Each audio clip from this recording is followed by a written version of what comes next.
Bismillah ar-Rahman ar-Rahim. Hello and welcome to Footy Judge Mo, people. Arsenal, absolutely sensational. Nothing less than amazing. A response that everybody predicted, everybody expected, other than the haters that said that the Porto thing is gonna affect them in the league. But Arsenal are the team in form. I just learned that the invincible team did not do what Arsenal did in 2024.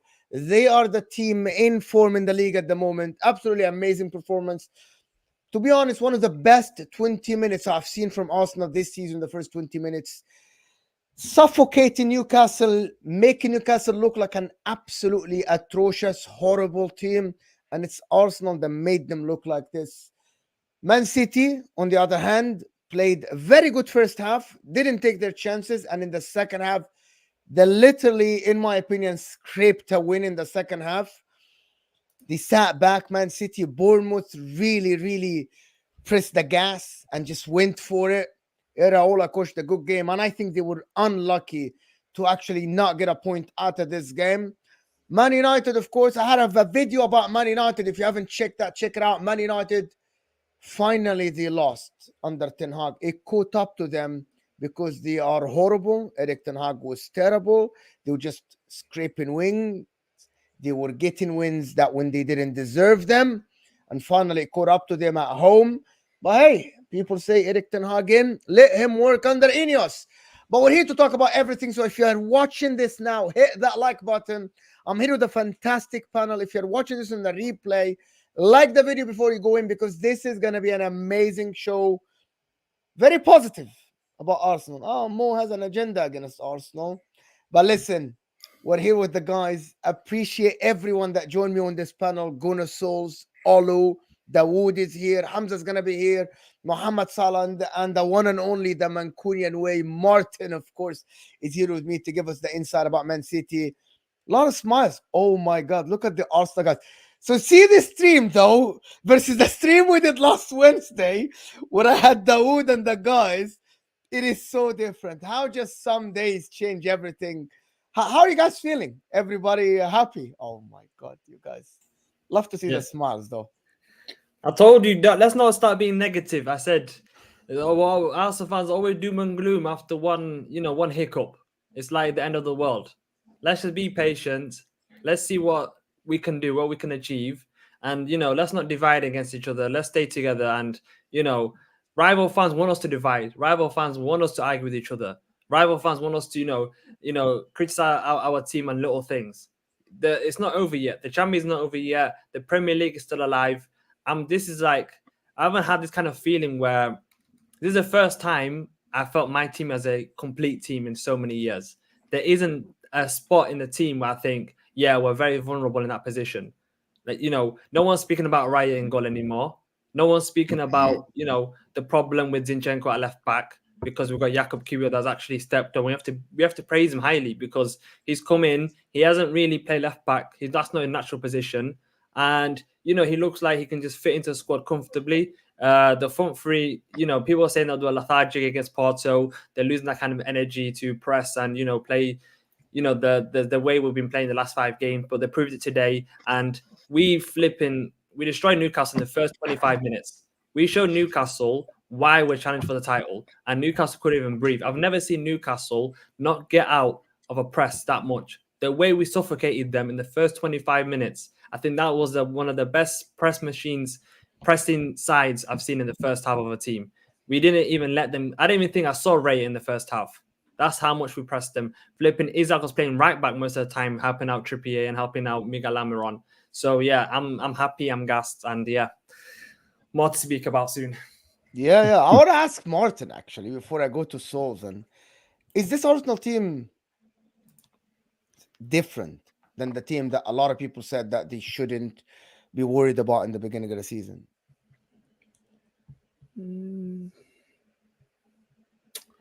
They're doing well. That's it? No, I just listen. I'm loving the farm team. BS, by the way. They are the team in form. No, I mean, well, how many games you they scored 15 goals in 3 games. Do you know how ridiculous that is? They've scored 15 goals in 3 Premier League games, and this was so that's what we do. Hang on, and this was supposed to be somewhat of a tough period away at West Ham, a good team. Newcastle coming into town, another good teams that Newcastle Arsenal typically shit for about 3 months. But these are teams that Arsenal typically don't do well against, and they've dispatched them so easily. It's this is impressive, man. You have to wait, Martin. Also, actually, technically, in the past 5 games, the only team that has won all 5 games has been Arsenal. Oh, so we're going 5 games. No, I said this is I'm just saying. We're doing 5, 6, 8, 10. I mean, what do you want to do? What do you want to do? Are we doing what suits the Arsenal narrative? No. What do you want to do? No. What would you like to do? How far would you want to go? Well, if you're going over the last 8 or 10 games, Manchester City have picked up more points than any other team in the league. All right, Man City are the most informed team. No, it's not that. It's this dismissing the. All I've heard for the last 2 hours is Arsenal are amazing. Blah, blah, blah. And I accept that to be true, right? Okay. Let him finish. I want him to finish. Martin, go ahead. Listen, underestimate us. Do it. I'm loving it. Underestimate us. Do what you've done last season, every other season, and we'll see in May. Because wait. Hold up a second. Am I missing something here? Just because we're praising Arsenal does not mean we're underestimating our rivals. Come on, let's put the distinction. By the way, let me just say this here. Let me just end on this.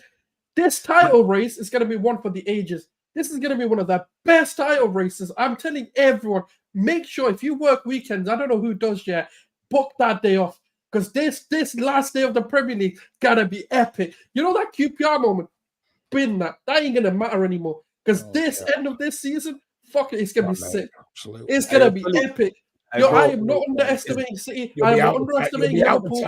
I'm telling you now, this Arsenal team, like Mo asked, is different gravy. Sorry, just quick question. Right, you're different gravy. Where are you in the league? 3rd. It's ridiculous. Who's 2nd? By the way, you were 2nd, right? But you were different gravy. You're meant to be, and then you overcame us. So why can't that happen here? No, answer the question. Don't laugh. Don't deflect on it. Okay. I want to come in here and ask the actual questions. Martin. Joke. No one. City fans are just City fans are just very sensitive. You know what I'm trying to say? It's because what we are is it's because they're so it's because you are so new to the fold of being in these conversations that you just want to take everything as a personal attack. No one even mentioned. No one mentioned Manchester City. One second. Now speak over each other. Please. 1 second. How many titles when you were in nappies? Relax. Get back in your box. Okay, 1 second. Mo is not an Arsenal fan. I'm not even an Arsenal fan, which is the best part about it. No, Daoud just came in here. 1 second.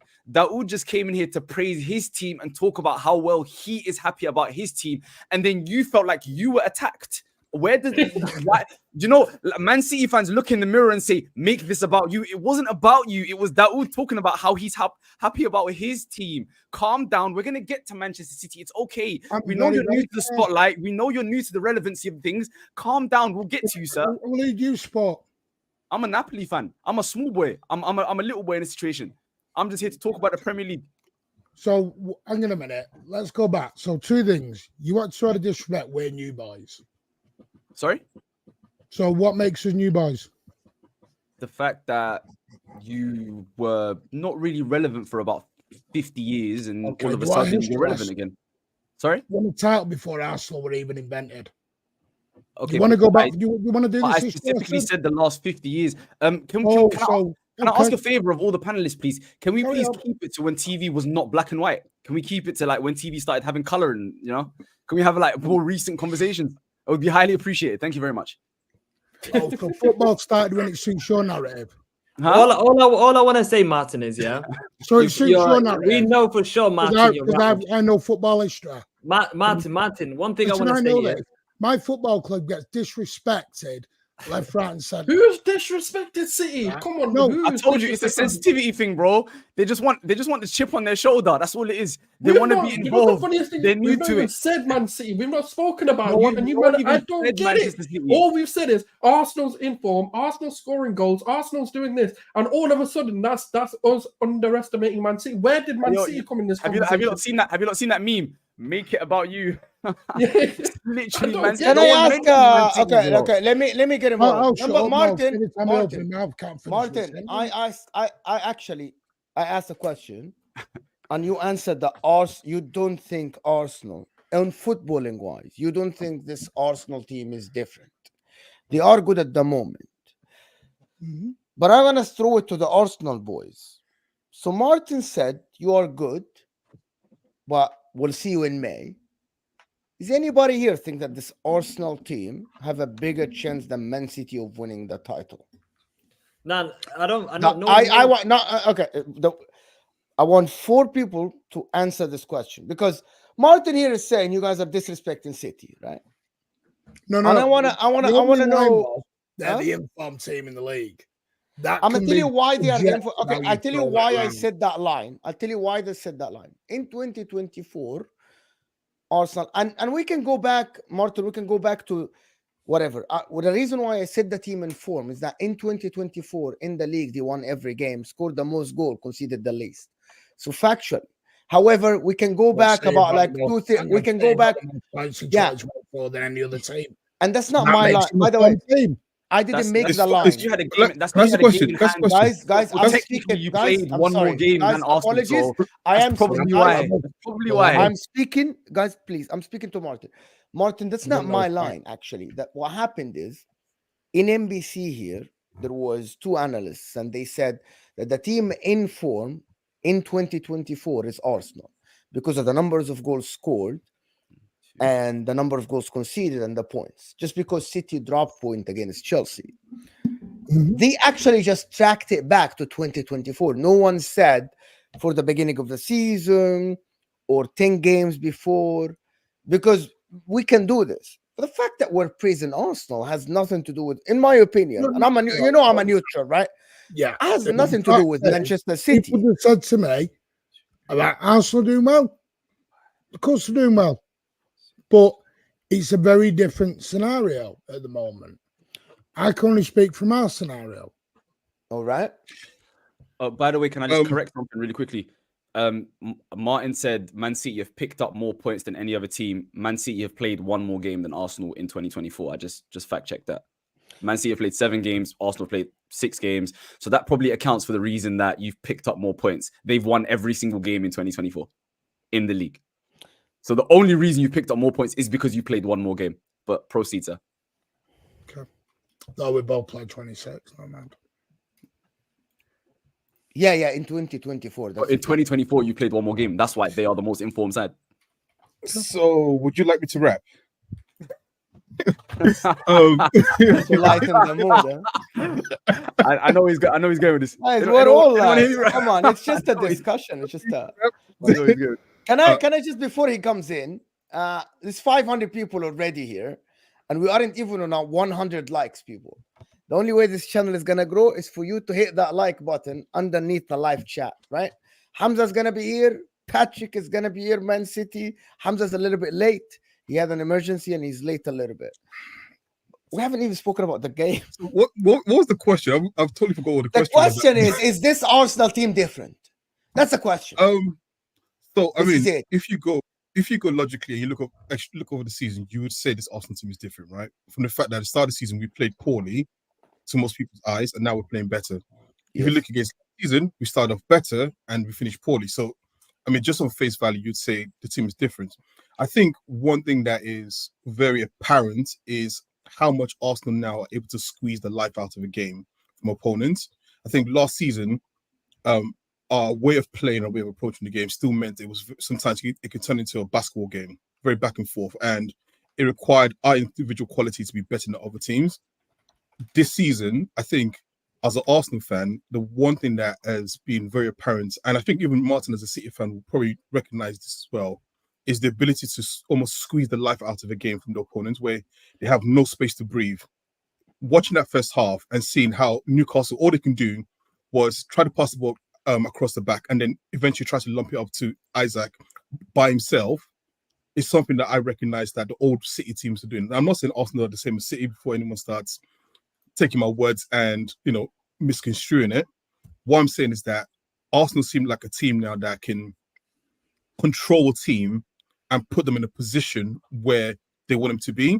I think last season, it was very much more like the youthful sort of exuberance of Arsenal was what was pushing us through. So, look, if Arteta has figured that out, if he's taking inspiration from Pep, because obviously he was his assistant coach, even if he spoke to Pep during the off season and said, look, give me some tips, give me some ideas, whatever he's done, obviously it's had an impact. And it also sort of puts into light maybe the start of the season, the so-called poor form was actually him trying to get the players to implement a different way of playing.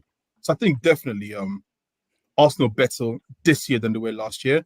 Now, do they have a better chance of beating City? I will never doubt Pep. That's the one thing I'll say.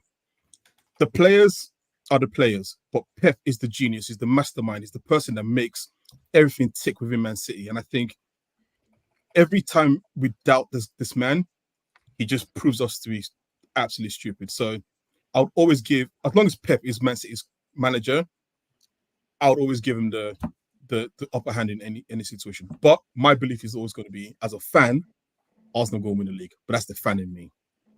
And I'm allowed to be a fan. I get what you're saying, to be honest. I'm looking at just Man City. To be honest, I'm just looking from outside. If I look at this Arsenal team and I look at this Man City team, and I watch both games today, someone played Bournemouth away, which is I expected to be a tough game. And looking at the Chelsea game, Brentford game that Man City played, I'm looking at Arsenal form in the league, not in the Champions League, because I believe that the two competitions are, someone said they're two different sports. I don't know who said that. We were in a stream together, I think a couple of days ago. I can't remember who's the panelist. I believe that this Arsenal team at the current moment look better than this Manchester City team, without a shadow of a doubt in my mind. I'm looking at this Arsenal team in the league. I'm looking at this Manchester City, and I'm not looking at the number of wins, and I'm not looking at anything. I actually think that this Arsenal team if they play Man City today, I think they look better. And if Man City fans don't say that, I don't know how to. If you don't see this, it was very obvious against Bournemouth today. You opt to sit back against Bournemouth. You chose to sit back against Bournemouth. But Bournemouth really took the game to you. This Arsenal team in the first 20 minutes that looked against Newcastle, they made Newcastle look like a very mediocre team. No matter how bad Newcastle were before this game, Newcastle looked like a championship team. Without a shadow of a doubt, they looked absolutely atrocious. They couldn't pass the ball to Isaac. And by the way, this Newcastle team isn't bad on paper. It is what it is. It's just football. It looks different on the field now for both Manchester City and Arsenal. I'm not talking about Liverpool. Liverpool on the side, but Arsenal put themselves in a very good place, didn't they? But yeah, I mean, if you look at our current form in terms of like the turnaround from the Dubai trip to what are we on now? 25 goals in the last 7 games. We've conceded 6 shots on target in the last 5 games. Like the metrics that we're looking at is ridiculous. Like this team has turned around so much. Now that doesn't mean we've write Man City off. That doesn't mean we're writing off Liverpool because they're the ones who have got the experience to win. They've been here before. We've been here once. And the fact that we can take them to the Y, because a lot of people, I heard it in the summer, so people better not be backtracking. A lot of people said this is a one-season fluke. They're not going to compete again. And now that we look at the beginning of the season, people said, oh, it's too slow, it's too lethargic. Havertz has killed the attack. This has killed the attack. Declan Rice is a bad signing because he's killed the attack. Now you're seeing the old Arsenal again. You're seeing a combination of control. You're seeing a dominance. You're seeing the maturity to see out a game. The one thing that we're no longer doing is when the game is phasing itself out, is we used to sit back, we used to take it back and not really score more goals. Back-to-back games, we've scored 2 goals in both halves. Now, there's a difference in this Arsenal team. Now, whether that carries through when the business end of the season comes in, whether the Etihad game, collapses again, but it's not looking like those signs. I'm not saying I'm confident, but I'm a lot more confident than I've ever been to go to the Etihad and get a result. I'm not saying we're beating them, but I'm saying I'm more confident in this team, the way they're performing now, to go to that Etihad game and do something. Can I say something really quickly? I want Martin and Patrick to talk as well before we go back. Can Go I ahead. say something? Go ahead. Yes, yeah. No, I still think Man City are the favourites. And I was saying while you were speaking, the scary thing is Man City have been playing poorly over these last few weeks. They got lucky last week against Brentford when the defender slipped and Haaland had the entire half to himself, but they're still managing to get results. Usually what we see is Manchester City in the second half of the season absolutely blowing out the rest of the league. But the fact that they're playing poorly and you know they're likely going to pick it up at some point is the scary thing. I still think Man City win the league, but I do think Arsenal are in a much better position than they were this time last year. The reason for that is the first half of last year, I won't call it a fluke, but it was somewhat of an anomaly. Getting 50 plus points in the first half of the season, I keep saying this, is something that you don't see regularly. Arteta understood they're probably not going to replicate that. So what they need to do is they need to be more defensively solid. They need to concede less chances. And they're doing that. They've done that very, very well, as the brother so eloquently put. They've only conceded 6 shots on target in the last 5 games. That is unbelievable. And they're scoring a lot more goals. Mo, I don't know if you remember at the start of the season and the first 10 games, we're talking about how Arsenal are struggling in attack. Arsenal are struggling to score goals. Arsenal don't look as fluid. The reason for that is because Saka didn't start well, Odegaard didn't start well, and Martinelli didn't start well. As soon as they've started to click now, you can see the goals are flowing. Arsenal don't look anything like they did at the start of the season. And they've kept their defensive solidity. They control games and they look very, very good. If I'm an Arsenal fan, I'm very, very optimistic. Yes, I'm still wary about Manchester City because Pep Guardiola's there, Kevin De Bruyne's there, Haaland's there, Rodri's there. I'm still worried, of course, but I am more confident than I was at this point last season if I am an Arsenal fan because of these things. Okay, I disagree, but Patrick, Martin. I said all of that. Nah, man, it's You know why I laugh? I can't take Arsenal fans seriously, and that's no offense. It's just I used to love Arsenal, like loved them so much. My mom is an Arsenal fan, by the way. She was watching the game today. She was very happy. Big up to her. But I can't take Arsenal fans seriously. There's a way Arsenal fans speak. They speak as if things are so magical. Things are perfect. And last year we're better than last year. You guys were untouchable last year. You were untouchable last year. And you know what made me laugh? You know what? I was so happy. But we won a treble. Do you have a UCL? So shush. You know what? Well, you know what made me laugh this season? How does that mean? How does that respond to what he said? Why are you so sensitive? Why are these City fans so sensitive? What is it? I'm not sensitive. He asked you a question. He asked you a question that had nothing to do with it. But we won the treble. Have you won the UCL? Why is the Napoli fan being so throwing out his corner here? I don't get it, man. He asked you something that was completely different. Can we not speak over each other because Patrick mic is a little bit low? Patrick mic is a little bit low, so can we not speak over each other, please? Yeah, so look, guys, let Patrick finish. Let me finish. Look. At the end of the day, then you know how it is. Look. At the end of the day, look. I will give credit to you guys. You're playing good football. You're scoring goals. You're scoring a lot of goals. But you guys, you speak as if everything is like. Have you watched yourselves? I want you, when you're done with this stream, go play it again. You speak as if everything is magical. You elevate everything. I understand you're too excited. You haven't won anything for 24 years. Is it 20 plus years? You get it. Martin was just giving you a bit of a slice of what winners are. Like right now, we are the winners. That's why we are calm. We're just watching you saying, City don't look great. The funny thing is, when City were doing title races, we used to struggle against Sheffield United and slim wins. We used to have these slim wins where we would suffer. I remember the Leicester City game. We had to score a last-minute goal, and Leicester City came back to us over and over again. But it's all good, you know. I like this. Even Martin likes this. We like when people continue throwing things at us. But let me just talk about Arsenal. No one threw anything. No I disagree with that. Let me finish. I disagree with that. I disagree with that, but okay. I'm not here for a long time. I have to go to sleep. But all I'm saying is, you guys looked better last season. I'm sorry. Right now you're cooking, but you were cooking better last season. I was more scared of you last season. And I like the fact that people are saying that coming to the Etihad, they'll have a bit of a chance. It's good. Come to the Etihad and see if you have a bit of a chance. Because don't forget this Man City team. They can sometimes struggle against teams that are not great, or teams that maybe are at the bottom, or teams that are not perfect. But when a perfect team comes in to the Etihad or plays against us, you can go ask Madrid and other people. We step it up. These same teams will step it up. And do you think if it comes to a point where you and us is between you and us, you think De Bruyne is going to let you go, Arsenal fans? You'll be in tears again. I remember this brother over here, the guy wearing a black beanie. He made a video after De Bruyne dunked on you at the Emirates. I remember him crying. in a video. So, look, continue. I don't, wait. Pride comes before the fall is a famous saying. Pride. So the thing is this, right? Are you Morpheus now? I'm not more. I'm just a very old man who's watched football for a very long time, and I've seen Man City when you guys were playing with the likes of Sean Golter and Paulo Wanchop, and so the way you're talking right now is based on exactly, Martin. That's why I respect you, Martin. I'm not going to say anything bad, but when people talk with arrogance, and that's what sometimes when it comes from Man City fans, the arrogance to want acceptance from other people. Listen, you're the best team in the world. We tell you you're the best team in the world, but the minute someone else praises another team, you guys get very, very sensitive. No. I'll explain what it is.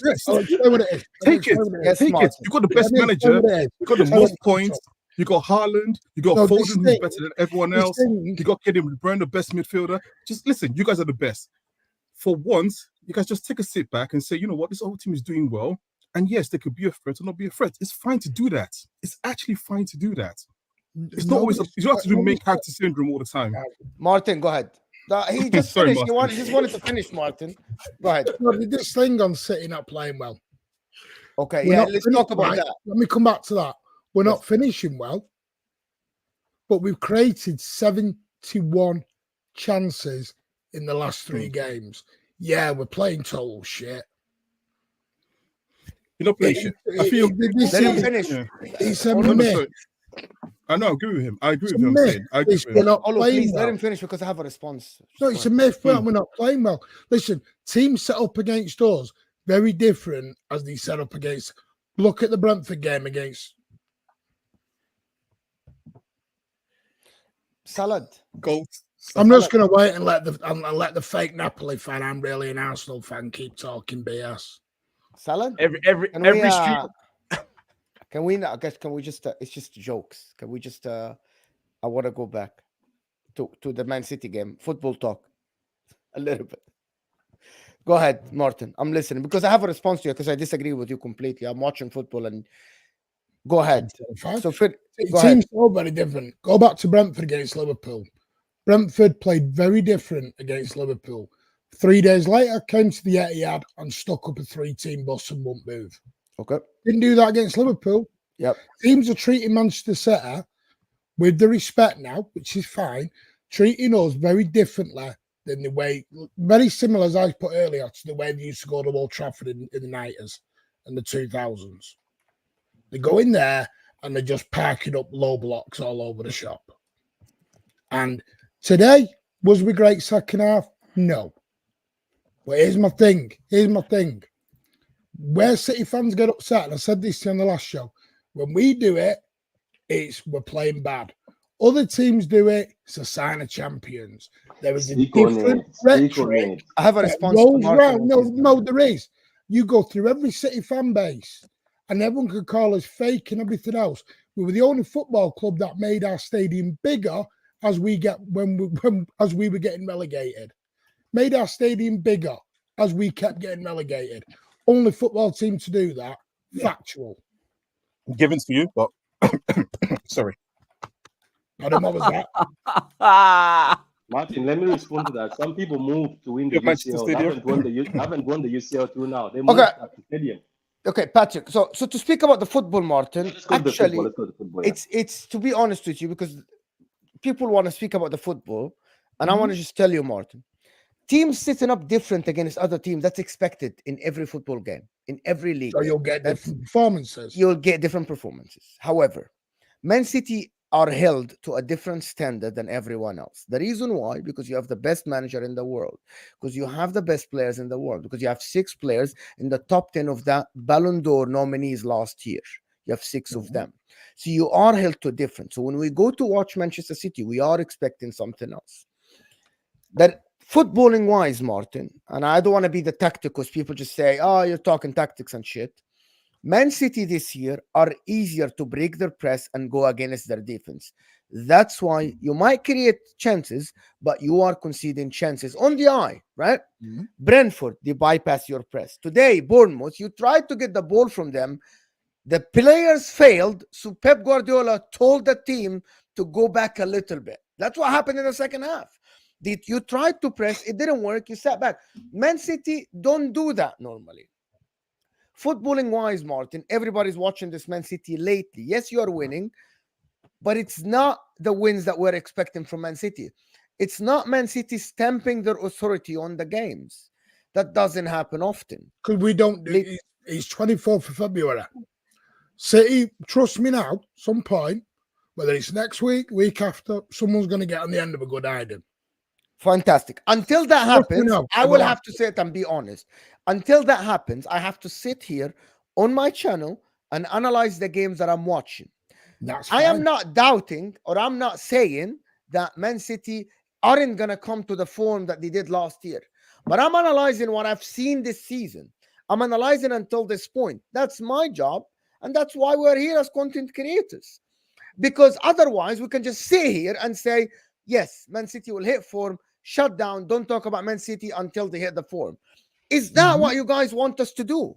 To say Man City will come good at the end of the season, move on from Man City? Or you guys want us to talk about how Man City play at the current moment, and then we'll say, if you hit the form, we'll talk about that form that time. No, we're not. But that's what's happening. Every time I open my mouth, Man City fans in the chat, and I'm not talking about you, every time I open my mouth and I say Man City don't look the same, Man City, the defenses look shaky, they say, well, Pep Guardiola is going to find the right combination and we're going to hit the form of last year. So, but I'm talking about now. I'm not talking about next week or the week after. They say treble. That's what they say. No, not really. I think say good morning to say good morning to a Man City fan. Okay, let's be serious here more. Let me be serious. I'm being very serious, by the way. I'm being very serious. I like banter. I come to rattle people, and people get rattled. I like banter. But let me be serious with you. I think the reason why you're getting this reaction from City fans, and I'm gonna be honest with every rival fan, is because City fans have been humble for years, and very humble. Let's be honest, very humble. They've taken the bad end of the stick, so they listen to meow, meow, meow, meow all the time, and they've never really hit back. But now, because they think the stick that people used to hit them with was the UCL, so now the UCL is gone. Now most City fans are like, you know what, F it. You guys have been talking about us this year. We don't care how we're playing. We're going to come back with you and give you the same medicine you gave us. Because back in the days when Man City were playing good, guess what everybody used to say? Yeah, you're playing good, but how come you never win that UCL? So this is what I'm telling you with the people in the comments. That's why they're coming at you, because this is what they've been through years. But let's talk about football. Look, at the end of the day, we're not blind as City fans. We're not idiots. Me and Martin have spoken to each other outside the camera. We know that losing Gundogan, losing Riyad Mahrez has changed this team. Laporte, who was a very big figure in this dressing room. If you look at our midfield, our control sometimes is going out of hand, but sometimes it also depends on the players he picks to put in there. Foden has been great, but that Gundogan guy, he was good for us. Let's talk about it. In the midfield, he was good for us with Rodri controlling the game and everything. Right now, you are right. We're getting attacked. But the funny thing is this, as much as we're getting attacked, and another thing why more City fans are fighting back is we are getting ripped into pieces sometimes. Let's be honest. I'm sitting there sweating. But so are Arsenal fans. They lose one game. We sit here for hours ripping into their team. I know. Look, you are allowed to come and analyze. This is what we do. That's why we come on YouTube. But I'm saying the reason why you're getting that reaction from more City fans saying treble or UCL, this and that, is because for years, they have also been getting shit from people. Patrick, you do realize when this stream started, we didn't even mention Manchester City. Oh, wait, Guys, wait. we were just praising Arsenal, and then guys just decided to get annoyed. No, I didn't. Tell you what I got annoyed at. I wasn't even annoying. Where are you from? You asked the question. I don't support Arsenal. I don't support Arsenal. But you talk about I them don't more than even the support Arsenal Premier League fans. Oh, Napoli. Oh, he's a Napoli fan. But talks on, bro. about them more than the actual Arsenal fans. I'm Talk just, about bro, Arsenal. if you were on the stream yesterday, they were calling me a Chelsea fan. If you were on the stream last week, they were calling me a United fan. I'm just talking about the team we're talking about. That's just how it is. You feel me? Do you know what to remind me of Matthew? But anyway, Patrick, as I was saying at the start, all Daoud done was praise his team, and in comments and this brother, everyone's just all annoyed. And you know what I'm trying to say? I know. You know, Martin. We can't even praise. We can't even praise somebody else. The guy got rattled. They didn't. The opening line was from Mo. They're the most informed team. I disagreed with that personally. Right? Because factually they're not. I mean, you can disagree if you want, but factually they are. Like they're factually. Okay. I mean, every metric you look at, they are. Liverpool the most informed team because they're top of the league. There you go. There you go. That answers the question. They're top of the league, the most informed team, most points. You know what? You're dealing in facts. So I can't even deny that. No point me saying anything. Do you know, to be honest, I'm sorry, guys. Do you know, to be honest, Martin? And I'm gonna be honest with you, Martin. You know, I try to be as honest as I can. Mm-hmm. The fact that some Man City fans, when we praised Arsenal, not some of them, did your reaction, seeing May, the team in form, I think you guys are worried. Genuinely worried. You guys are genuinely worried about your team. No, not really. No, that's fine. But then I'm gonna tell you. Can I call out my fellow content creators? My fellow content creators. For example, LB, Nobbins, fellow guys that come here, same as Martin. Martin is here every week with me, helping me, and he's a LB. His title on the video: how the hell did we win? Nobbins tweeted, we had the good second half. What happened? We had a good first half. What happened in the second half? You normally don't see this from Man City fans. We don't. When we talk to Man City fans, you guys tell us you're the best team. You did last season. Are. No, you did last season, Mo. Because it is another little stat no one's realising. Same point of games last season, City were a point worse off than what they are right now. And we're in crisis. So this is why we're enjoying this. Nobody said you're in crisis. Because we're better off than we were last season and won a treble. No one said. Why is City fans exaggerating what we're saying? No one said. Yeah, that's what I'm trying to say. Not a single person. No one's saying you win a game and Arsenal fans overreact. Who cares? Okay, with fans, am I a commentator? Am I a pundit? Am I an ex-footballer that I'm meant to keep my composure? We beat a team 4-1. What am I meant to say? I go, yeah, guys, we won 4-1. Yeah, because there's much you're saying it comes we've only scored 25 goals in 7 games. We've only we didn't score 30. We didn't score 30. Guys, we're third. We're third. We didn't do anything. Arsenal fans are arrogant when they win games. Yeah, really. You really think Arsenal fans are arrogant? Patrick, he asked you. He said, "How are you?" And you said, "Shush, treble." No UCL. He asked you a genuine question, and he's the arrogant one. All right, bro, man. Martin, literally, not you. We're not talking. We're not you, Martin. And you said treble, shush, UCL, and Martin, he's the arrogant one. Literally, right, Patrick. Okay, bro. Cold souls, shush. You haven't won a UCL.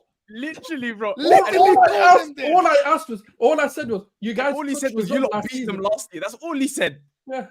That's all he said. And Arsenal fans are the arrogant ones. This is crazy. Do you want to make me laugh? Wait. Mo, I was gonna say before this, Daoud literally said the first opening lines, and this whole stream went in a different way. And he's been quiet through the whole thing, watching the chaos happen. It's your fault, Daoud. It's your fault. This is brilliant. I'm giving Mo entertainment. Carry on. Yes. Daoud, you think Man City should be worried about Arsenal? And this is a genuine question. For me, Man City are favourites for the title. Right. Liverpool are second favourite for the title. In Man City and Liverpool's eyes, it's only them two for the title race this season.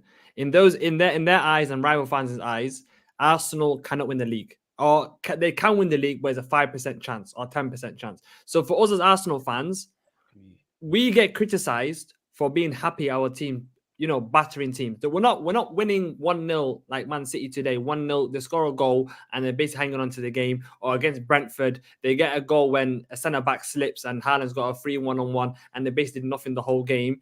It's not one of those kind of games where did nothing all game. They come out of the game thinking, wow, we got out, we got 3 points. For us, it's like we're literally enjoying our teams. I didn't mention Liverpool. I didn't mention Man City. I just said, I'm loving my team.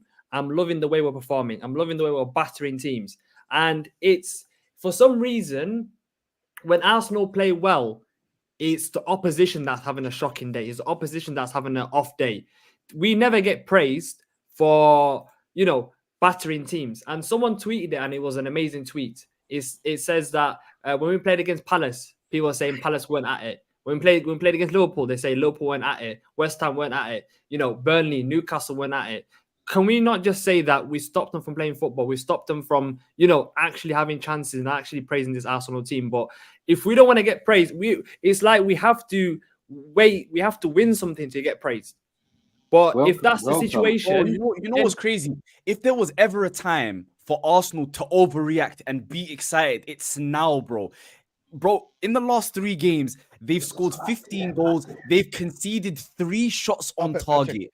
In the lot, bro. In the lot, listen to this carefully. One second. Listen to this carefully. I'm gonna repeat that. They've scored 15 goals and conceded 3 shots on target in 3 games. We can score 40 people goals. Are surprised that Arsenal fans want to get excited. Are you hearing yourself? The thing is, we can score They've 40 been goals. phenomenal. They have been phenomenal. No, but people don't accept that. Where they played Liverpool, they played West Ham, and they played Newcastle, and they're killing it, bro. They nullified Liverpool, a Liverpool team that not even Arsenal fans expected them to. I don't understand why people are going at Arsenal. I'm sorry, bro. It's ridiculous. They should be excited, bro. You say that, but what Martin is saying is basically we have to win a trophy to be able to be praised by rival fans. And if that's his standard, that's okay. That's okay. If we have to win a trophy before we get any praise, I understand that. That's his standard. We can score 40 goals.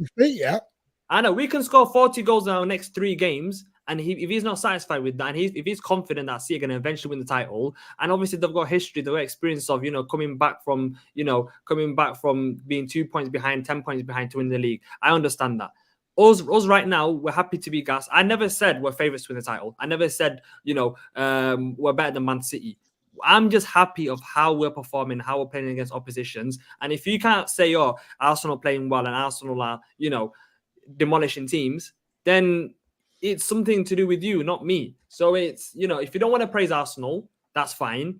And if Man City fans, I think they're favourites and Arsenal irrelevant, I don't really care. What I care about right now is Arsenal fans, we need to be happy. We need to know, don't let rival fans divide us, because that's what rival fans really do. This should have been a stream where Man City fans are happy, Arsenal fans are happy. We were both won today, but it turned into a stream where Man City fans are angry that we lost. They're not happy that they won. They're angry that we lost. That's the kind of stream it is. Can I ask a question to Dad more, please? I beg. Can I ask a question? Can I ask you something, Dad? Because I have seen your videos. I like your content, but you cry a lot, so that just makes me laugh anyway. You're my meme anyway. I sent you to my mom, and my mom was laughing. Like, who's this boy? Let me do the super chats, people. Guys, I want to hear you. More. I just this question. I wanted to ask him. Okay, can I ask you a question? Are you going to be satisfied at the end of the season that you played pretty football again for the second season and you win nothing? We're not playing pretty. It's not pretty football. We're actually demolishing teams and we're actually bullying teams. Look at this shameless guy trying to undermine what Arsenal have achieved. Look at this guy. You know exactly what you're trying to do. You're calling it pretty football, bro. Come on, man. They've been amazing. Sorry, Mo. It's a modern fan thing where you can only enjoy football when you win. It's like the whole season doesn't matter of enjoying football. Going to a game and enjoying the game, seeing goals scored, celebrating. Don't do any of those, because unless you win at the end of the season, all of that means nothing. I understand that if it was Chelsea fans. If it was Chelsea fans under Mourinho, because they won trophies without playing good football, I understand. You guys are Man City fans. Your manager is Pep Guardiola. You talk about just winning. Pep Guardiola came to Man City to play one of the best style of football ever in the Premier League history.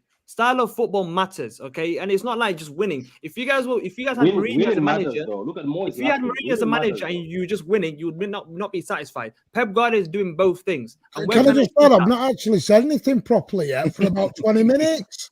So, but everyone's telling me what I've said and what I've done.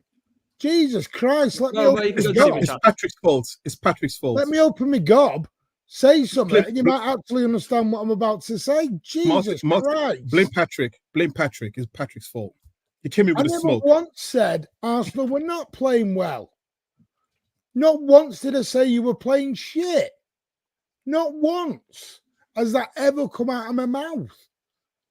I said 2 lines. I disagreed with Mo on the informed team part. That was it. You know, exactly what you said is what you said to us. Exactly how you're reacting. All I did was disagree with Mo. I didn't disagree with any of you. Wait, let him finish. People, let him finish, please. You all jumped because I disagree with the informed team. That's my point. I've not actually said... at the moment, it's a 3-horse race.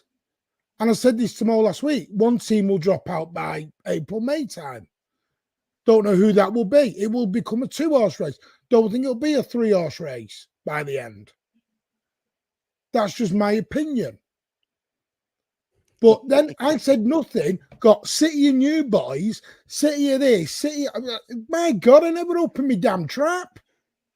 And that's why we get pissed off. Because we don't open our trap and get disrespected. I have also called B-Tech Arsenal fan down here who tells everyone he's a Napoli fan.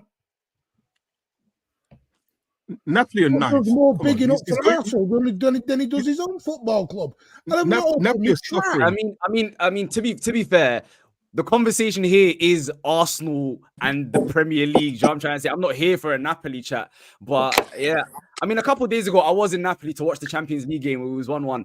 But either way, that's a conversation for another day. I'm just here to talk. Bro, the maddest thing is you're so rattled. You're talking about me and my club. Just because I said Arsenal are good. You know how crazy that is? All I said was, listen, all I've done here is talk about how in form Arsenal are. And all you've done is fake Napoli. Why are you so rattled if you're so good? Brother down here is talking about 3 Champions League, treble, shush. You know what I'm trying to say? Why are you not so rattled? I'll see again, I'm not saying any of that. Bro, listen, all we've done is talk about Arsenal being good. I'm a neutral fan who's been impressed by Arsenal. That's all I've done. I don't know why you're so angry for. Has he got too much wax between his ears? What did I say 30 seconds ago? I don't know, something. I wasn't really listening to you. But no, you've got 2 ears and 1 mouth for a reason. Drinking water. I've just said Arsenal are playing brilliantly. They're doing well. Okay, so we agree. So we agree. But they're not in form. Mo, you know what you did, bringing in Hamza as well to the stream. You know what you did there as well. What did I do? I didn't do anything. I would really come to talk about the game. You got the most anti-Arsenal fans. I mean, most anti-Arsenal critics on the stream, and I understand that, Mo. I understand that. I didn't do anything. To be honest, I had no idea what's gonna happen. I asked Hamza days ago. I asked Martin. Martin was planned to be here a week ago, right? Dawood, I asked you a week ago.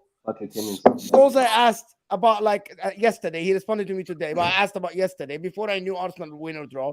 Hamza I asked 3 days ago. So I don't see the problem. The problem is for some reason. Patrick came himself. Patrick asked for the link, but I couldn't resist. I don't know. Patrick saw what happened. Asked for the link. Said, nah, I need to come I couldn't resist. He saw what was happening to his football club. He said, nah, I need to back it. Mo, why are you putting 2 bald people next to each other, though, man? That's just it's all right. It's all right. Listen, let me do these super chats, and then, to be honest, I want to talk about the Arsenal a little bit. I want to talk about actually how good are Arsenal. We haven't even had talk about SE saying Arsenal did a 3-peat before you won your first league title. I don't have a fact checker on my phone, so I can't fact check this. SE, whatever you say. 1930s. You're right. Man, come on, man. Football's being played like a joke. What are we doing here, man? People are smoking, playing football, drinking alcohol, walking drunk, and all that stuff. Okay. People are just jumping up and down. Get out of here. Still let me just respond to the super chats quickly. Mo, can I get on the panel, please? I'm sorry. There was no spot on the panel, but I appreciate you super chat. Maybe in the calling show next time. Thank you so much for the super chat. Pete is saying, I can see some worries on Man City fans. I can see it too. Watch Hamza monologue coming, and all you're gonna hear is that he's worried. Mo, this time last year, if you would have spoke about City, none of them would have been angry. They wouldn't have been annoyed. But clearly this year, other teams are doing something right and they don't feel as comfortable. That's why they need to feel the need to jump in. But they shouldn't. I don't think Man City fans should feel comfortable. Me neither. I think they're gonna win the league. I think they're the favourites for the league and the Champions League. I still think they are. We're just praising Arsenal. That's all it is. I need to do that. So I mean, I've come in all angry. I've said 3 bleeding lines. I disagreed with you, Mo. Nobody else. It's all right. No, do you know what it is? Guys, let me just finish this before we can continue. Jack here is saying, Liverpool are better than City and Arsenal. We have got 6 starters out and still destroy opponents. City lost Rodri. They lost games. Arsenal lose Saliba. We know. I actually think that Liverpool should be favourites to win the league now, because Man City are going to Anfield. And if the injuries come back, I think Liverpool should be aiming to win the league. They should be the ones that are favourites. Because, to be honest with you, the fact that Man City are going to Anfield, this can be a 4-point difference between Man City and Liverpool. And on paper, it's very logical for me to think that City can lose, more likely to lose at Anfield than win. As it's very logical for me to think that Arsenal most likely will lose at the Etihad than win. And I don't know how hard is it to understand. It's just logical. I don't trust Liverpool midfield, but anyways. It doesn't matter. When they come back, you will see Liverpool are top of the league without the injuries. So come on. We aren't doing this here. Leo here is City. City are perfect. Let's move on. I think that's what Man City fans want us to do. All hail the Man Some City. of them. Some of them want us to do. City will come into the form and we'll just move on. We'll see. Ryan here is saying, how can you call City new boys when they have dominated this country for 10 years and have won the UEFA Champions League, where Arsenal have done fuck all in Europe? I didn't say that. Somebody to comment.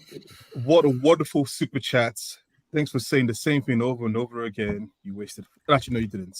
Thank you. That was brilliant. I actually think Man City, and this is what for people to talk about Man City, bar the charges and everything that happened, Man City are creating... Bar the 115 charges. Go on. Just 100%. Just ignore it. Let's I'm pretend it didn't happen. I'm not gonna go there. Let's just pretend it didn't happen. I'm not gonna go there. Hold on.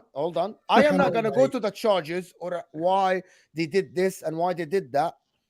Even if they are guilty of overspending a little, and this is, by the way, I don't want anybody to come back to this, right? And respond to me.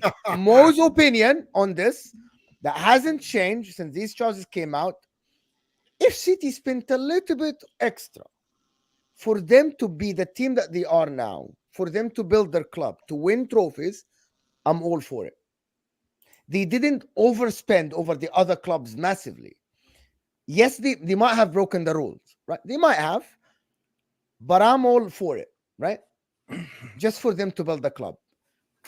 They signed the thing and they knew the rules, but at the end, City spent the money like every other club in the Premier League to at least at the end win trophies. So, but City, Ryan, to respond to you, I agree with you. City are now creating history. They won a treble, they won a Champions League, they won a three-peat, and they are the best team in the world. So it is what it is. Respect what they're doing right now. That's my opinion. Martin is saying, can we talk about the game? Yes, Martin, we're going to try to talk about the game now in 53 minutes of the stream. Thank you so much. Fantastic. Absolutely brilliant. I'm glad it's at least Saturday night for people. Pete here is saying, Patrick is too salty and arrogant. No, Patrick is just loves to joke and banter and everything. Patrick is one of the most humble guys on YouTube. He's a great. I'm not gonna lie, he's a great guy. Patrick is one of the most humble people on YouTube. Hilarious Patrick guy, just likes to banter and joke around. People just take his jokes. Proper good vibes, man. I respect. To be honest, Patrick is good guy. Okay, look. I cannot lie. There's a bit of salt in there, but it is what it is. So me.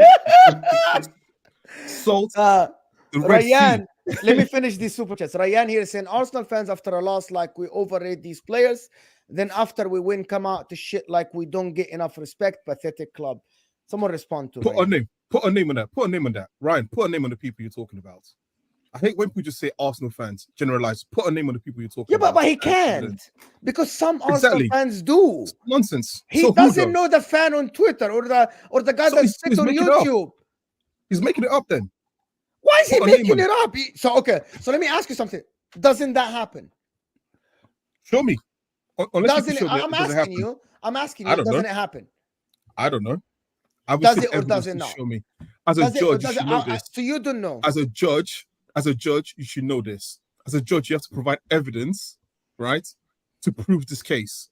Until shows evidence, this case has been thrown out. But the evidence is everywhere. The evidence is everywhere. Look, at the end of the day, let me say something. Okay, let me be real. I need to finish the next super chat before we come back. Go ahead. Sorry. Go ahead. The cat killed curiosity. No one is underestimating City, but those City fans are blind not to admit Arsenal isn't in the same. Is not the informed team. They are scraping 1-0, parking the bus. Yes. Yeah, well. What? I think Arsenal are the best team now. Parking the bus? You did today in the second half. Oh my God. Mo, did you say Arsenal are the best team in Europe and they can't beat Porto? They can't beat Porto. Okay, let's just establish something, okay? Champions League is a different sport than the Premier League. Okay, let's just establish something. The Champions League is, you know that. You were amazing and you still lost to Monaco. Atletico Madrid shit housed their way, and you know that, Patrick. You know the Champions League is just different than the Premier League. It's a completely different sport, right? You can be amazing in your league, but you don't have experience in the Champions League, you'll get destroyed. You know that. Pete here, the last one is Pete said 10 years of dominance will be nothing after 115 charges. Who's sorting out Pete? But can I say one thing? Yeah, like yes, you can. I know the 115 charges. Can we get over it? It's actually kind of boring now. It'll be even more boring in about 4 months. When it happens, you know what it is? When it happens, we can talk. But for now, yeah. Mm-hmm. If we, do you know what? It'll be so much more satisfying to beat this Man City side with the 115 charges. Thank you. You cheated and you still lost the league to us. That'd be hilarious. But we have a UCL. Pat, we know what's coming. Oh, so, well, your UCL will go if you were convicted. It's gone. No, give us. It won't be gone. Won't be gone because it's nothing to do with the Champions League. We've already beat you. More. And also the boss. I want the Barcelona one as well. Champions League. You know, just one Champions League. Nobody actually knows what they're talking about on these charges. Oh, I love this. I'll be honest. I have not donkey. Patrick. Nobody's read the cascade. I used to be him on the chat. These all used to happen to me. Patrick, you're Kenyan, innit? Are you Kenyan? Yes. No, I'm not. I'm not Kenyan. I'm from Malawi. That's okay. It's the same place. Still can't get over both saying City part of the bus up. Can we talk about Arsenal and how they played today? I watched the game. Can we really talk about Arsenal finally? Yeah. Can we actually talk about the games? Because.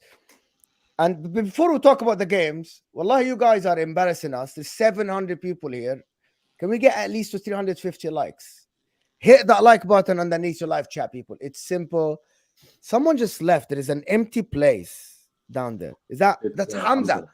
I swear to God, you know, in the last 5 minutes, I kept asking myself, who was there? Now I realize it's Hamza.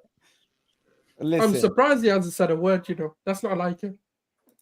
Listen, I want to talk about the game. I want to talk about actually how Arsenal played, how Man City played, the struggles, and how Arsenal made Newcastle look very, very average.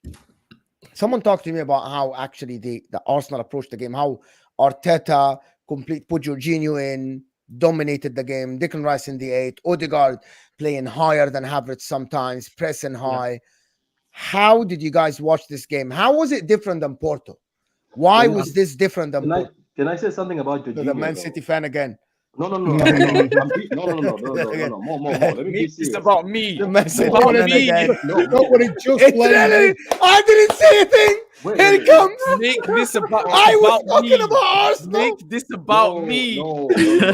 I actually want to say something good more. So weeks ago. Go ahead. Weeks ago, we were discussing with friends, and I think there was a few Arsenal fans, and one of my friends, who's a United fan, actually said this. It's like, you guys, you need to bring Jorginho into your team. And the guy's like, I know he's old, he can get out. It's like, bring Jorginho in this team And then when you bring Jorginho, Rice is going to be able to be free. Because right now he's not free. He's trying to defend, and Odegaard is not supporting him in a way he's supposed to support, like Xhaka supported Partey. Guess what? You guys have brought in Jorginho. I'm sorry. I thought Jorginho was done, but my God, the way Jorginho is playing in that... I tweeted what you just said. I tweeted that word for word today's game. And I said this word for word last week's stream on Mo.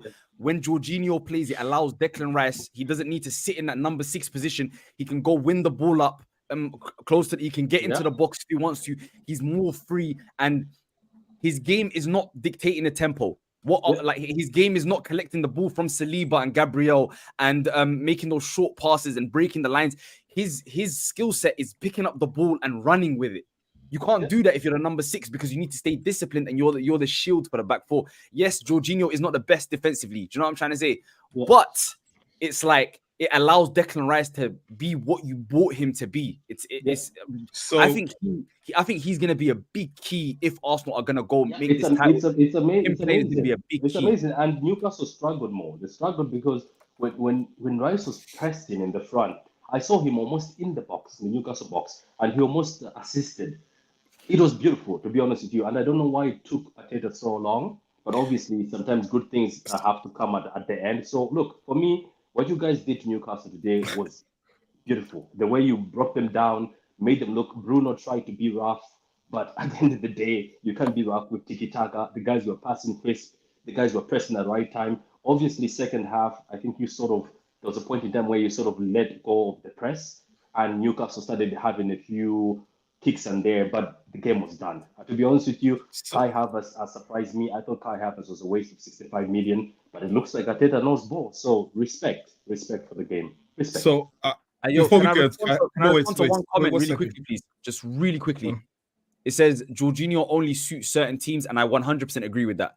Jorginho in the right team, in the right system is a world beater. There's a reason when he was playing with Prime Kante, he was a Ballon d'Or candidate and he was European Player of the Year. There was a reason in the Euros when he was playing with Verratti and Barella, he was one of the players of the tournament and he was a key member. There was a reason when he was playing for Napoli with Alan and Hamšík and Zielinski.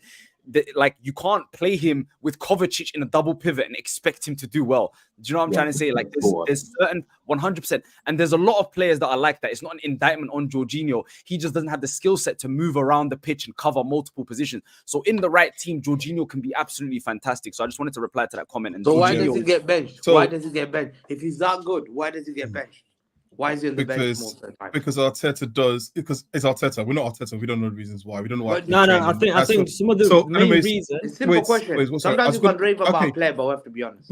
But I just said the answer is that we're not Arteta. So by the way, you know your team, Manchester City, wanted Jorginho before Rodri. He was your first choice in that position. You know that, right? So the great Pep Guardiola. That's what I'm saying. Can I just say something very quickly about the game? We wanted, but we didn't go for it. We break into other things. So personally, what I think happened is in the first half, what I saw was Saka was getting triple teamed. So as with all things, we first started playing down the right. And I think there was a switch that happened where actually just they thought, right, let's get Martinelli going one-on-one with Trippier, because every time Saka had the ball, it was triple teamed. And the switch to move to the other side to say, okay, you just run at your player, start to push the Newcastle team backwards and backwards. And I think that I don't know if it was a tactical switch by Arteta where he saw it, or whether it was the players figuring out themselves. But I think that actually taking away from Saka and not having him have to do all the leg work in the beginning sort of drove Newcastle backwards and put them into more situations where they had to figure out how to solve that solution, basically. And I think it was very apparent because every time you saw Saka get the ball, at least, I just saw 3 players congregate as quickly as possible around them. And the same thing was happening to Martinelli. So there's probably still some tactical switches that probably happened. And of course, when I say this about Newcastle are a very emotional team. What I mean by that is that at St. James's Park, when they have the crowd behind them, they're very, very hard to beat, right? But when the crowd isn't with them, they can have I don't want to say soft underbelly because I think that's unfair, but I think that they need that sort of energy to push them through. And I think once the first goal happened, you sort of saw that they didn't really know how to approach the game. They were getting pressed too much. Game plan has probably gone out the window in the first 25 whatever minutes that we scored. Then all of a sudden it was like, okay, now we actually go and play against this team, and we're probably not good enough to take the game to them. And so they just kept falling back. And I think that's what the first half just ended up being a total domination. Second half, when when Eddie Howe had a chance to speak to them, they probably gathered their thoughts, but then the third goal just sort of killed the momentum. Souls, Dawood, you guys, oh no. Yeah. You guys are silent now. We're talking about Arsenal and you guys are silent. No, No, nothing. I don't know what's Hamza, 1 second. Hamza, before you start criticizing, before you start hating, let's just speak about Arsenal for a little bit. I think you said one of the main reasons, you said you don't know the reason why he drops Jorginho in some games. I think certain games where like Newcastle got a midfield three of Bruno Guimaraes, Longstaff, and Miley or whatever his name is. I think Arteta didn't want to lose that midfield battle. I think Arteta, if he just played Rice with Havertz and Odegaard at midfield three, I think would have lost that midfield battle. And I think the reason why he put Jorginho in there, because I think we needed more control. I think against Porto, we didn't have enough control in midfield, and we kept on losing the ball way too much. I think with Jorginho and how much he's press resistance, the amount of time he gets pressed and he knows to find the right pass, I think he is what Arsenal fans think of Partey. Partey, he does that, but Partey is never available. Jorginho, what he is, he's always available. He hasn't got that pace. And I think when we get Partey fully fit, him and Rice at midfield pivots, I think that's going to be scary for rival teams. Did Jorginho not play against Porto? Did he not play? No, he didn't. He came on. Wow, he didn't start a game against Porto. No, he didn't. That's surprising. I didn't. Yes, that's what I think.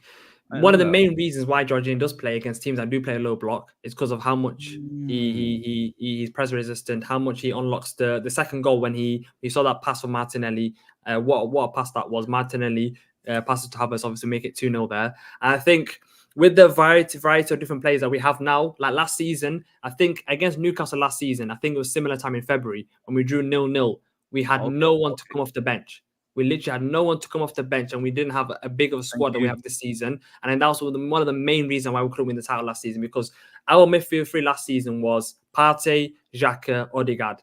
We had no other versatility. Jorginho was just coming into the squad. We didn't have any other player in that midfield three. Now we can play Smith-Rowe, we can play Fabio Vieira, we can play Odegaard, we can play Havertz in that midfield three. Partey's coming back. Jorginho, Rice. We've got so much variations in every game now. We can play a different style of midfield three depending on the opposition that we have. I think that's the main reason why we're more of a chance to win the title, because we've got that squad depth. We've got Tomiyasu coming back. We've got Timber coming back. We didn't have to use Gabriel Jesus today, so he took a rest today. We've got so much options now compared to last season. That's why I'm more confident. And I think that's why we might go deeper into the Champions League and obviously go deeper into the Premier League title race, where the last 5 games, we have a more of a chance. You can smile if you want, Patrick, but I think we've got a chance. I'm sorry, we've got a chance. I'm positive. We look more solid. There's hardly anything to criticize Arsenal about. You started smiling when I was talking about Raya as well, that no one talks about anymore. His distribution, the way he collects the ball from corners, and the way he releases the ball straight after a corner, he's phenomenal. I think that's one of the main reasons why Ramsey got dropped, is because of how quick he releases the ball, Raya, and how he doesn't look shaky. I think that, when Isaac had a one-on-one in the first half when it was offside, he looked composed. When Ramsdale has a one-on-one against the attacker, he panics. There's so many times that you can do a fake shot at Ramsdale, he'll dive to one side, you've got an open goal. With Raya, he's more composed. Obviously, he's a bit older, he's 27, 28.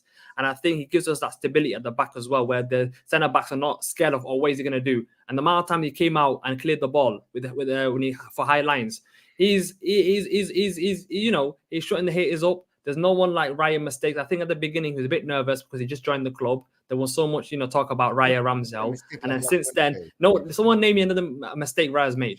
I can't name a mistake he's made for a while. Yo, Brian Clark. He just made a mistake last Wednesday.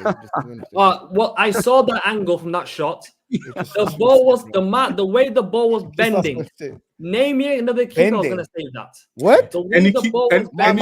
My cousin can save that. He's in the academy. No, you expect Raya to be the best shot stopper in the world. You expect him to be shot stopper, my ass, bro. Okay. What are we talking about, Dawood? That was not a mistake.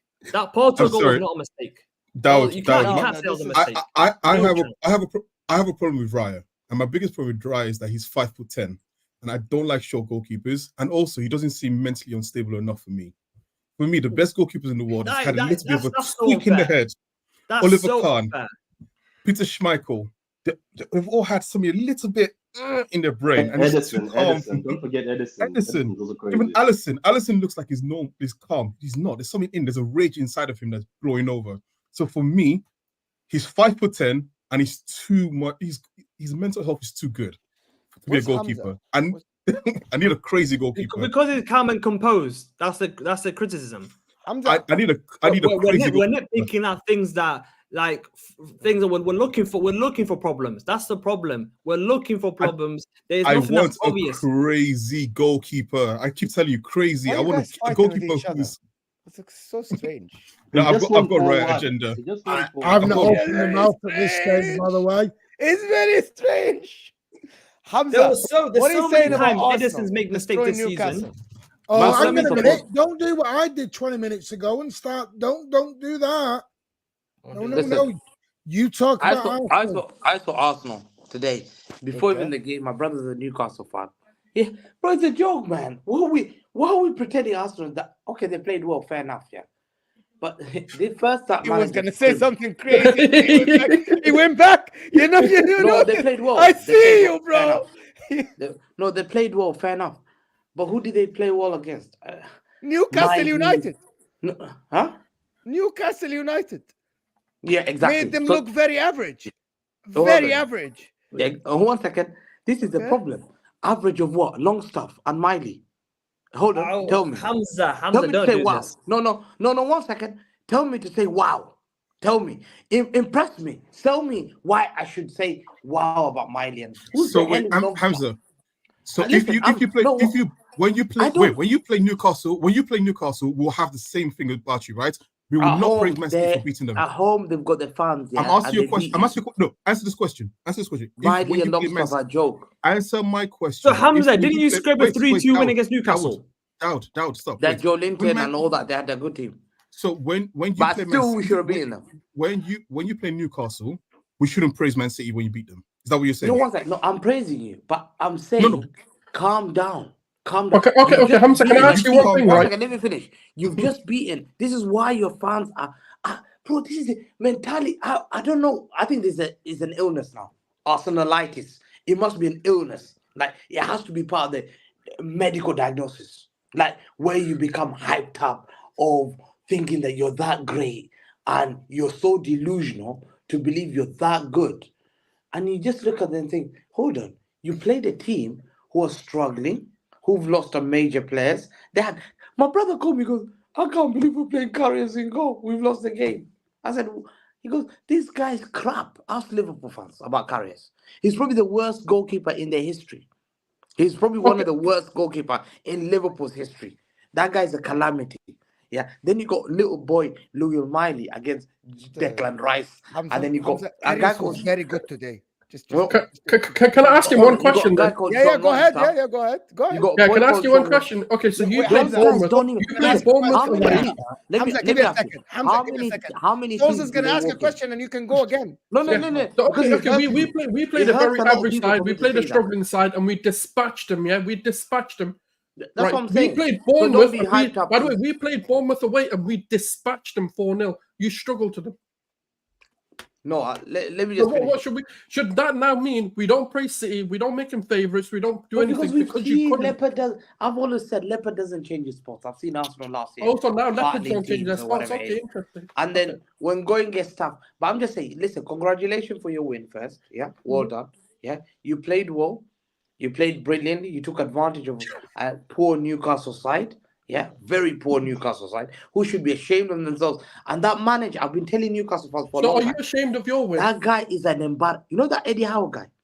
I told them I said to them in the summer, I said, chuck them out. They said, Hamza is taking us to the typical Arsenal fan. He's taking us to the Champions League. I said, the guy's a bum. He doesn't even, he's not going to do anything. Now they're crying. They're saying, oh, so a decision has to be made. He's not good. Eddie Howe is crap. No one ever praised me about Eddie Howe. I've never trusted him. Wow. He's the Bournemouth level. Hamza. If you haven't got a CV, I don't rate you.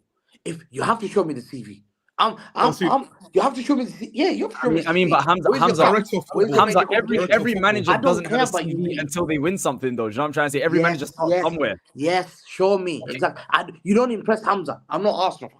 Okay, but where was Pep Guardiola before Barcelona job, though? Do you know what I'm trying to say? Where was Jose Mourinho before Porto? Yeah, he had to show. That's what. Yeah, okay, so now Eddie Howe has to show. What do you mean you're not impressed? No, one second. Johan Cruyff, who's one of the greatest coaches, he's the one that recommended him. He said, don't get Mourinho. They wanted Mourinho and he said, don't get Mourinho. This guy's broken records. Yeah, but he didn't have But within a season, he didn't have a record. But he didn't have a CV. Within a season.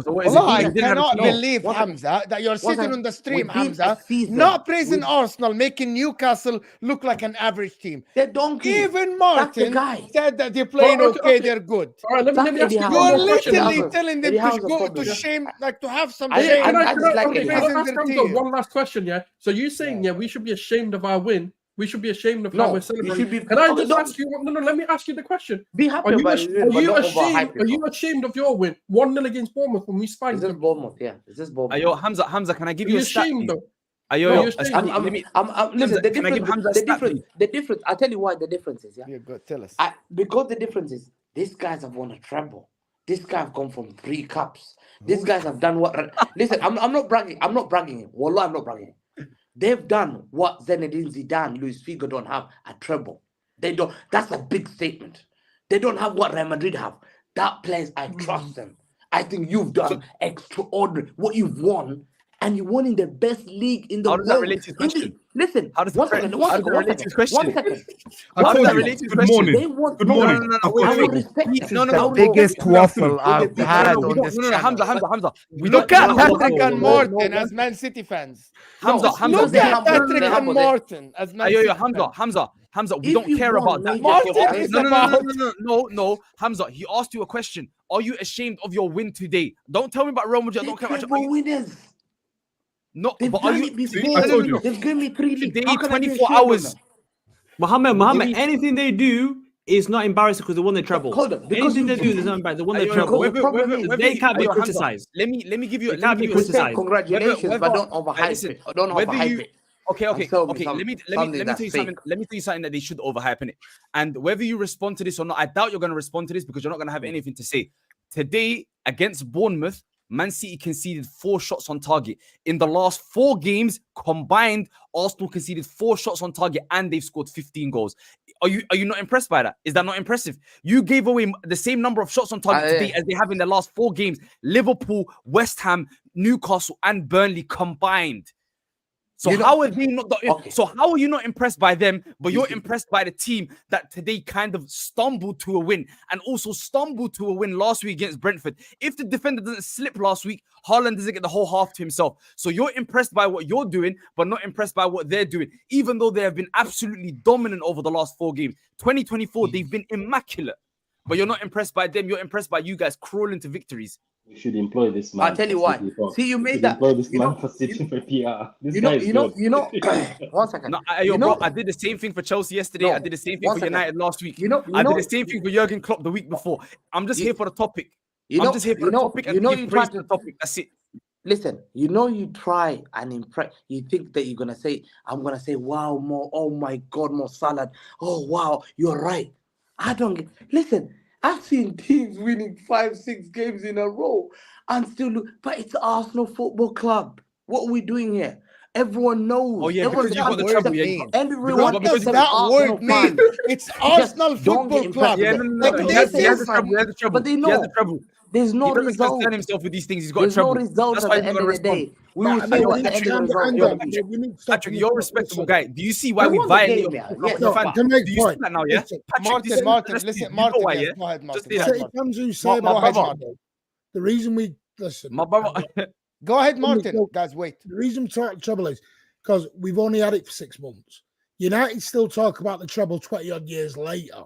Wow. Allow us to have 6 months talking about the treble, for God's sake. But it's got nothing exactly every week. Guys, let him finish. I want him to finish and we can respond to him. Hang on, before you all jump, like hyenas. No one's saying you can't talk about the treble. We're just saying talk about in context. Salad, I'm asking. Salad. Sorry. To be able to respond to him, I want him to Yeah, land Mo, first. let's respond. So I want him to land first. Then we can respond to his points. Why are you going off camera, bro? Napoli fan knows that he's too small. So go, Martin. Martin, go ahead. This is what happened in the first 10 minutes, ladies and gents, and it all got twisted around. Wait, what I'm going to say is, I'm joking. No, go ahead, Martin. Hamza, doesn't matter. Arsenal are playing well. That's just Yeah. They're playing well. They're doing well. So 3-horse title race. That's where we're at right now. Yeah. Simple fact is, Newcastle were bad, but part of it was because Arsenal made them look bad as well. You've got to give credit to Arsenal. They're scoring goals. They just are. Whether you like to admit that or not, they're scoring goals. It wouldn't matter if it's against poor teams. Yeah, but hang on a minute, Hamza. This is the part I always say to you. So was a Bournemouth a poor team? Yeah. Right. So you don't rate our 1-0 win today? No, I respect my 1-1 better because at least I've achieved something. So I'm looking at winning again, and I'm thinking, wow, how do you go 4 seasons? I can't help at that point. No, 1 second. I'm seeing my team winning 3 in a row, and then going to Bournemouth and still winning, and I'm thinking, wow, how do you do this? But I'm seeing a team that went to Bournemouth and win 3-4-0, but then bottled it last season, and say these guys are no. I'm just saying, yo, congratulations, yeah, it was a Newcastle poor side. Don't get overhyped. Calm down a bit. You've seen what you've done last. Let me ask you a question. Yeah. Were you feeling the same way when you had players like previously you had Sanjay High, Richard Dunn, and you had Sean Golton, Paul Walker, then you bought all these new players? Were you expecting not to win? Yeah, I didn't expect to win some of the games. I know we won the games. So even though your team got better, you're getting more results. You weren't expecting to win titles. Is that what you're saying? We should just take history as a moment in time that is frozen, and then we will never look for. No, you guys are. No, you are known. You are. I grew up. What we pretending? Why do you think people say Arsenal have never defended a Premier League title? I've seen you bottling league titles at the end of the game, 2 games to go, and no one can lie. You're switching the subject from what I asked you. So I'm just saying, I don't get impressed by Arsenal. I don't get impressed until I see. Bring me cups, then you can win my heart. Bring me cups. Your favorite. I have seen. Listen, okay, maybe unlike you, I grew up in a time where I saw Arsenal win trophies, so I don't really care about your point of view. I know for a fact that no team in history dominates forever. Even Real Madrid that everyone talks about, if you look at them in the 90s and early 2000s, we're not winning, right? Football goes in cycles. And Man City, no, they won the Champions League in 2000. Then 97, 2000, and for a very long time they didn't win Champions League, and for a very long time they didn't win the league. Valencia won the league, Deportivo La Coruña won the league, and in fact they sacked so many managers because of that. I remember all these things, okay? Football goes round in circles. So you can have your arrogance right now. When Pep leaves, we don't know what's going to happen. So yeah, enjoy it. But the way you have this delusion that you could just say the past is of Arsenal bottom of the league. No, I'm saying deliver the title. If Arsenal win the league this season, I'm saying I want you to come on this stream and I want you to take every single thing you've said back about Arsenal, and I want you, in fact, to do it in an Arsenal t-shirt. No way. If you have this confidence, what am I gonna wear? I don't see you do it again. You're not gonna win it. No, I'm asking you this season. If Arsenal win this league this season, I want you to come back. I'm not wearing Arsenal you said, and you're going to win the Arsenal t-shirt. If you're confident, I'll congratulate you. I'll congratulate you winning the league. No, if you are confident as you, I'm so confident. You know, winning the league. Bro, cool. you do realize Arsenal has worn. You do realize Hamza has worn Arsenal shirts before, by the way. Like, it's well documented. This and Napoli. I've got a Napoli shirt as well. Don't bring. Yeah, I'm just letting you know. So it's not that big of a Napoli shirt for me. I'm trying to say. I'm not gonna lose the bet for the second time and then wear an Arsenal shirt again. And then use it. Okay. No, Hamza, you just going back to the team that you supported before 2008. It's fine. Yeah, not that big of a deal. How come you're hyping up Arsenal? Were you supporting Arsenal before you jumped on Napoli? Listen, I'll tell you, trying to go back to Arsenal. I want Arsenal to win the league this year. I want Arsenal to win the league this year. I hope they win the league this year. You won, but they're not going to win it. Like they might not. I think no. I think Man City are going to win it. If you ask me who I want to win it, bro, anyone but Liverpool in it. God forbid, anyone but Liverpool. Liverpool, Man City. I'm sorry, but yeah. Anyway, proceed. So how's the game? Use the judge thing, please. No, I think the discussion. I think actually the discussion is very good. My problem is Hamza doesn't answer the questions. Yeah. It just doesn't. Man's a politician, you know, man. I don't know where he's gone. It doesn't matter if the question comes from Martin, who's a Man City fan, comes from Salad, who's a Napoli fan, comes from me, comes from Dawood. It doesn't matter. Hamza, to be honest with you, I just want you to talk about your performance today against Bournemouth.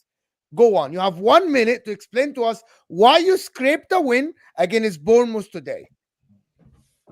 I think. Listen to these players. I think to win 1-0 against Bournemouth, I was impressed because these guys have won it before there, won league title, and I've said it to Martin. I've expressed my concern so many times about Martin having a small squad. I'm seeing the same players being played every single because we've got small. Martin, have I not said we've got a small squad? Have I always complained about the small? Hang on a minute, Hamza. We changed. Like no, we're talking about Foden. We're talking about Rodri. I'm talking about Rodri, Foden, Bernardo. We're seeing the same players being played every 3 days. Every 3 days. Did you say you got a small squad? Bernardo 3 games ago was on the bench for 2 games. Rodri, right? Haaland's been out for 2 months. Yeah, but we're playing them every 3 days, whether you like it or not. Oh my days. Did we not play them every 3 days last season? And Martin, the concern is they're able to talk about Jorginho and Rice in midfield when we know, and we've said it, Rodri is 3 yellow cards away until the Palace game to get suspended for 2 games. Are you still counting the cards? He's not. Yeah, bro, that's what most important thing for me in the games. I'm looking like, yo, don't just get a yellow. That's the number one list. Let this be more evidence for you. That's what I'm saying. I'm talking to you, only you, Patrick. Yeah. My East African brother. I'm only talking to you. Just know next time when you're in the comments and you see your fan base getting cooked, just know it's because of this, innit? Just know. No, one second. Patrick, because Rodri has got 7 yellow, 3 yellow, is 6 more games. Yeah? 3 more yellows, he misses 2 games. He's a crucial, important player. We can't miss him. Hamza, how do you... Stop. I want Martin to respond to Hamza, please. I'm going to cook on this because it's pissing me off now. Right, who was your man of the match today, Hamza? My man of the match. I'll say exactly what I'm going to say. Listen, 1 second. I've got 2 names. Foden was impressive to me. Foden was brilliant. Yeah, Foden was brilliant. And I would have given Foden or I would have given Rodri. So how did you think Kovacic? Because most people gave it to Mateo Kovacic. Nah. He was exceptional today, Hamza. He was exceptional, yeah. But Rodri is hang on. So where did Rodri play today? He played with Rodri played with Kovacic. What would you say was more advanced and Kovacic did more the 6 role? Yeah, he did, yeah. So where's your worry on Rodri? No, because thing is, Kovacic, I've said it so many times. You know he's not reliable. I think you don't like Kovacic, and that's Hamza. No, I like Kovacic. Okay, you don't like Kovacic. No, I do like Kovacic. Okay, that's your opinion. But I just know he's been injured already. I've looked at his injury record. I'm getting worried. I get worried so much. Hold on a minute, Hamza. Did you really say that you were impressed by beating them 1-0? Yeah, because I've won the league before. 1-0. No, but you said you were impressed beating them 1-0, brother. Yeah, you didn't know I was here. I'm here, bro. I'm listening. God. God. This is God. Am I in heaven? My ears are everywhere, bro. Yeah, I'm about, bro. So there's no way that you're sitting there when I went to certain teams and I beat them 1-0. You were saying it's shameful. A big club like Arsenal should be winning that game 3-4-0. But when you go to Bournemouth away, when I smacked them at their ground, and you tell me, oh, wait a minute, I was so happy. I was so happy to beat them 1-0. I was happy to get through the game when they peppered you in that second half. No, don't be shameless, Hamza, because I will get to you, bro. No, they didn't. You just peppered you in that phone call. Is that a phone call? Patrick, one second. The guy from and I'll get to you in a second. Because Patrick's been shameless this whole stream, yeah? Look at his smile. Look at this fraud. I'll get to him in a second. Bro, they peppered you in that second half. They peppered you in that second half. When Declan Rice played at number 16 from Porto, yeah? Porto's number 16 player. I don't know his name. We're not talking about the Champions League right now. We're talking about the Champions League. We are talking about the Premier League, brother.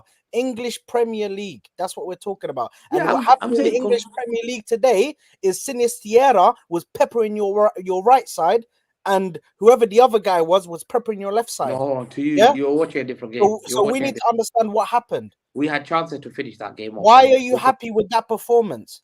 I'm Because happy I don't with that think performance Martin said that he was happy with the performance fully. Listen, if you ask anyone, anyone who watches City, they said City winning like that is impressive because they've done it before like that, and they've gone to win the league like that.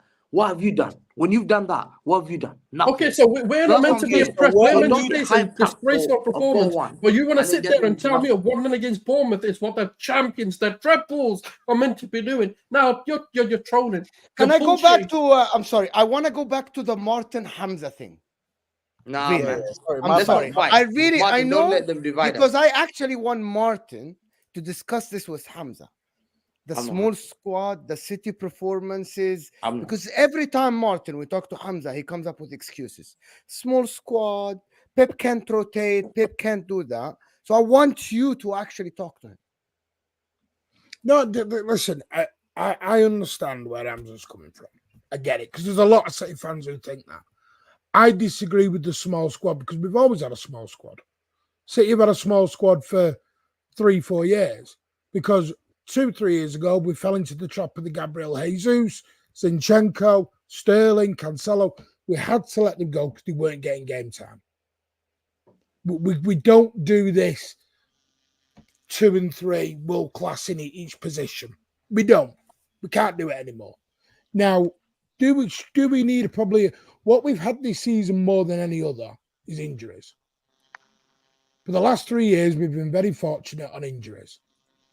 Very fortunate. This year, it was just our year. And as many other, I personally have said this before, I think there's too much football going on, which is why you're seeing a record number of injuries going around every football club right now. I think there's too much football. It keeps killing players. It's going to end the careers early. But that's a different debate and a different topic.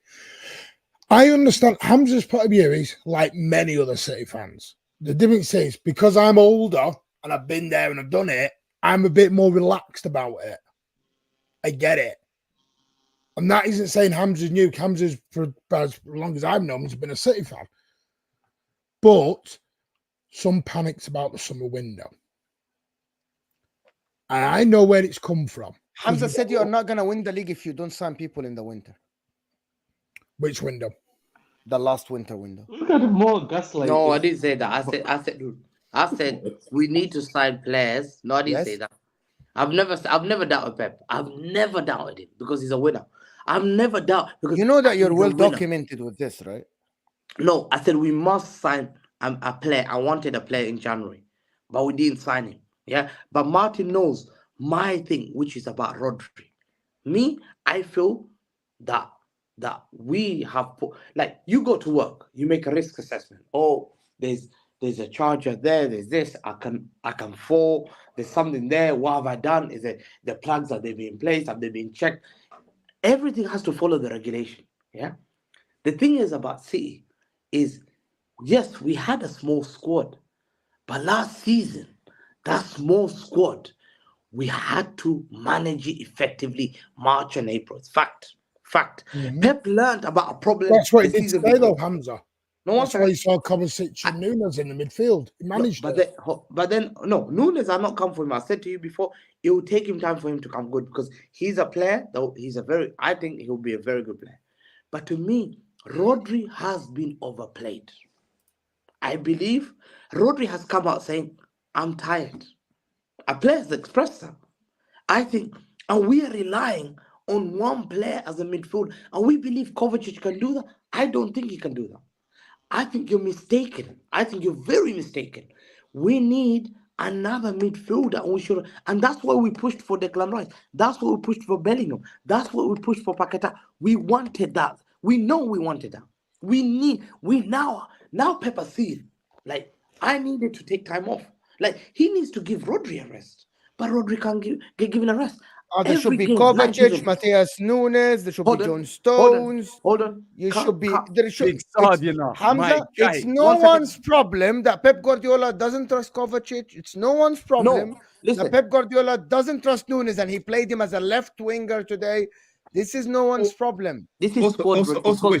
Like the fact that we criticize Arsenal with Kai Havertz. Same thing. These guys have spent 700 million. What do you mean 700 million? You spent 200 million adding to a treble-winning squad. There's no way I'm letting this criminal here. But we lost players. One second. There's a difference between when you lose major and you had to sell. Yeah. And that means you need to. They lost a major player important as much. I'm sorry. 1 second. Let me finish this. I won the finish. Listen, 1 second. 1 second. We won the treble. Yes or no? We won the treble. Yes or no? Okay, Did Alex Ferguson not say, and the great manager said, you always get extra players to make sure you sustain a big squad? In case he's always said that. Yeah. And what Pep always said, Hamza. Pep wanted a small squad last season, but I don't know about 3 seasons. Yebni, you don't have one. You don't have a small squad, Yebni. What is you talking about? There's no small squad. Oh, you guys are frauds because you want Rodri something to happen. Rodri, and then let me be in trouble. I'm sorry, Mo. Can I ask a question? So you talk about Rodri, right? You talk about playing too many games. Okay. Prior to Rodri, who was the best thought of defensive midfielder in the world? A guy called Sergio Busquets, right? Who played pretty much every single game for Barcelona. Rakitic was there. I can name you players. No, as a defensive midfielder. It's not as a defensive problem. It's a Pep problem. Exactly. Rakitic. Wait, Hamza. Wait, what's that? Hamza. Rakitic played next to Rakitic. And the reason why I know this is because I used to watch every single La Liga game. Rakitic played next to Busquets. Busquets and Messi played every single game for an 8-year period. So this time is nonsense. You're making an excuse that doesn't exist. It doesn't exist. Just stop. Before Barcelona, he had Xavi and Busquets. Let's not play this game. He had Xavi. He played every game. What was Xavi's position? No, 1 second. What was Xavi's position? In front of Busquets. Okay, Hamza. Could Xavi sit there? Hamza, this is a great. Hamza. Before I used to watch Xavi back in 2003-4, Xavi used to sit in midfield. Before Busquets. Yes, and they moved him. So don't try. I can name you players. You're digging your own grave. Listen, Hamza, was Xavi, Busquets, and Iniesta ever benched? It's not about a small squad. Were they ever benched? No, they weren't. No, they weren't. That's what I'm saying. They were never ever rotated. Those players are playing. Was Messi ever rotated? Of course not. Go on, Martin. Your important players play, bro. No. Like you're making an excuse out of something that doesn't even exist. You've created these guys. These guys are frauds. No. What you've done is you've created a narrative in your head to justify why you're not playing good. And this is why from the beginning of this stream, we're saying Man City fans are uncomfortable right now. You know what I'm trying to say? We've not seen you like this for a very, very long time. You're uncomfortable. You guys have to make it seem okay. It's all right. It's okay. I get it. Stop your gaslighting down there. Behave. Right, let me get Tom Hamza. I'm just saying, bro. No, because what you're doing is you're saying, oh, one City fan's acting like that, so that's all City fan base. Absolute BS. No. At some point in this stream, all 3 of you have been rattled in one way or another. But I'm not being rattled. You're probably 5th in your league. Guys, don't talk over each other. I can't hear any. One at a time, no, God. Okay, guys. 1 minute. Martin, your league, bro. Guys, Martin, go ahead. Yes. Listen, one at a time. You can say what you want about me. Ask Mo and ask Patrick and ask Hamza. You won't meet a more calmer City fan than me. Full stop.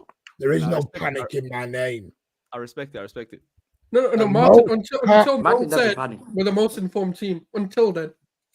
Carry on. No, because I disagreed. Just because I disagreed with it doesn't mean I was getting sensitive. Let the man speak. I can disagree. I'm allowed to disagree. I don't have to bow down at Arsenal fans. This is my other point. Unless we bow down at Arsenal fans' feet, you're not happy. Yes. Which way is it? We give you props, but then we don't give you enough props. You're unhappy. Make your mind up. Feel it. I love it. Anyway, Hamza, the point is, what is the most important position in a Pep team in your eyes? I think Rodri. Right. So there you go. Rodri's key. Pep, right. Go back to Barcelona. Go back to Bayern Munich. Xavi. Right. Bayern Munich, he did the exact same thing with his CDMs there. He did the exact same thing with his CDMs at Barcelona. He did the exact same thing with Fernandinho. Because remember, he burnt Fernandinho out as long as he could get him. Because Pat, we used to talk, me and Pat used to talk about how it became a sentimental situation with Fernandinho that he was suddenly appearing in the 11. Do you remember it, Pat? You were like, this has got to be sentimental now because he shouldn't be in the 11. That's Pep. That's just what he does. Can I say something? I'm sorry. Can I interject and say I'm just gonna, because when we say Man City fans, they act different now than when we normally see them. I'm just gonna give you an example. And I know Martin because I'm following your channel. I'm subscribed, guys. The Mancunian way channel in the description. All night having everyone down low on my channel. Martin, you can go watch Martin on his streams. He's always confident. But I'm just gonna read some stuff from my friends Nobin and LB. LB today on his stream after the game, his title was "How on Earth Did We Win?" Player rating. Right? That's the stream after the game. Nobbins, he said, I actually went to Nobbins' watch along and I said, Man City don't look the same. And he said, no, we look very good. That's Nobbins' tweet. Weird game. First half, some of the best footy I've seen all season. Fluid midfield, finding Haaland. Second half, this is something that you have never heard from a Man City fan ever, right? I question the subs. Who's making the subs? He's questioning Pep Guardiola's decisions. Bringing Doku and KDB, taking off Haaland when we need control and outlet. This is something that we are not accustomed to from Man City fans. We aren't. We never seen Man City fans like this. We haven't. I'm not talking about you, Martin, but I'm talking about Man City fans always talk about their team as a good team. I'm not seeing a Man City fan like Hamza come here and trying to downplay Arsenal destroying Newcastle and praising his team winning 1-0 away at Bournemouth, where it could have been a draw. That's what we're talking about. People questioning his decision of signing Kovacic. Some people say no one's not good enough. That. No one's ever questioned Kovacic signing. People said Kovacic is not good enough. No, you have. Don't you dare, Hamza. Don't you dare. Don't lie, Hamza. On the day of on this day of Sunday, don't you dare ever lie to me. No, I didn't say no. You have questioned Mateus Nunes. You know Martin, right? You know Martin, right? I'm speaking facts here. Kovacic, bro, come on, man. You gave me a whole monologue. You gave me a whole monologue about. No, you gave me a whole monologue. I'm not talking about you, Hamza. Martin can correct me if I'm wrong. In general, and Pat or not, there has been more split in the City fan base this year over that window. That's it. I've never seen City fans finally, because this season more than ever, it's been Doku versus Grealish, Kovacic and Nunes versus Gundogan, Edison versus anyone in the world, because Edison's shit one week, then he's world class the next week. I have literally had to do therapy sessions. Guys, wait, because I have a comment that. Go ahead, Martin. Sorry, finish. I've had to do literally, because honestly, I've had to leave 2 Twitter private groups because of what's been said in there. And Pat's like, just relax, ignore them. My God, Martin. And then I'm trying to be honest, right? When I say stuff, some people agree or disagree. Comes someone like this, thank you for the viewer, like he's saying, Mo, that's cap. It's not true. You guys just make stuff up literally. I'm not, right? I don't make stuff. Which bet you making up? Sorry, I don't He's know. Talking about me saying there is a split. There is a lot of people that are questioning the window. I wouldn't say split. There's more of what's happened is, I'll tell you what it is. Just my opinion. Yes. City fans, some Because listen, and it isn't their fault. Some City fans have only known City to win everything for 10 years. Yeah, and when you are brought up and win everything, like United fans, listen, we've had this over the road. They were brought up and win. A season, okay, right, take that. 2 years, take that. And listen, this is not having to go at Arsenal fans. You'll know what I mean by this when you think about it in the logical way. When you go 5, 6, 7 years, you start feeling shit. Am I going to be irrelevant? Are they going to start forgetting me out of these conversations? Am I going to stop being invited into things? Am I stop? And you start getting more paranoid where you're not really paranoid. You're still a big club, but you feel like you're out of the conversation you're not really involved in. And that's what it is with City fans. They're scared, some of them, and it's not disrespecting other teams. They're scared of because I've never seen us never win a cup. What the hell? Wait. So you were worried coming into this season that you weren't going to win something after winning a treble? No. Somewhere. Martin. I don't give a shit if we don't win Jack. I've told everyone, if City are playing on a back field out my back room, I'll open the windows and watch them. Why is your fan base worried about winning things? Because that's all they've known. You're still the favourites to win pretty much any competition. But it's when you have got something, all you have known is success. The day that doesn't happen, it bothers you. Who's that? But I don't get it though. Like, what's happened from last season that made you feel that way, or made your fan base? I don't get it. The window, the summer window, because we went from Bellingham. That's exactly. You're in a roundabout way saying there's a split in the fan base, without saying it. There's not a split. No, there's no split. We're not like you guys. Listen, there's no split. It's more of a. There's no split. Do you know what it is at the minute? It's more of like. Don't want to say ages, but it's like different opinions. Like the fans over there in 1999. Yeah, but isn't that a what different, the fuck? Different opinions. Why are we just rewording the word split? That is the word split. Split. What we're trying to do. Welcome to the world of Hamza, bro. It's not a split. A split is like every word. No. If you guys are split, then no fan makes a split. No, I actually agree heavily with Martin here. I agree with him wholeheartedly. Like and I understand where he's coming from as well. From a fan of a team who's not won much. This season, the fact that we're not doing so well doesn't hurt as much because I'm not used to being a winning fan. Like I've seen my team in the third division. Does that make sense? So I understand wholeheartedly where he's coming from. His point is the reason that there's so many fans that are feeling a type of way is because they're not dominating as they have since Pep Guardiola's come here. They used to dominate in everything. You feel me? So the fact that there's been a little bit of chink in the armor is why. We're not winning 5-0 every week. Exactly. Why are we not winning 5-0 every week? To me, a 1-0 win. This is, I said, a 1-0 win to me is as good as a 5-0 sometimes when you're grinding them out in different ways. Because that's why I always edge up.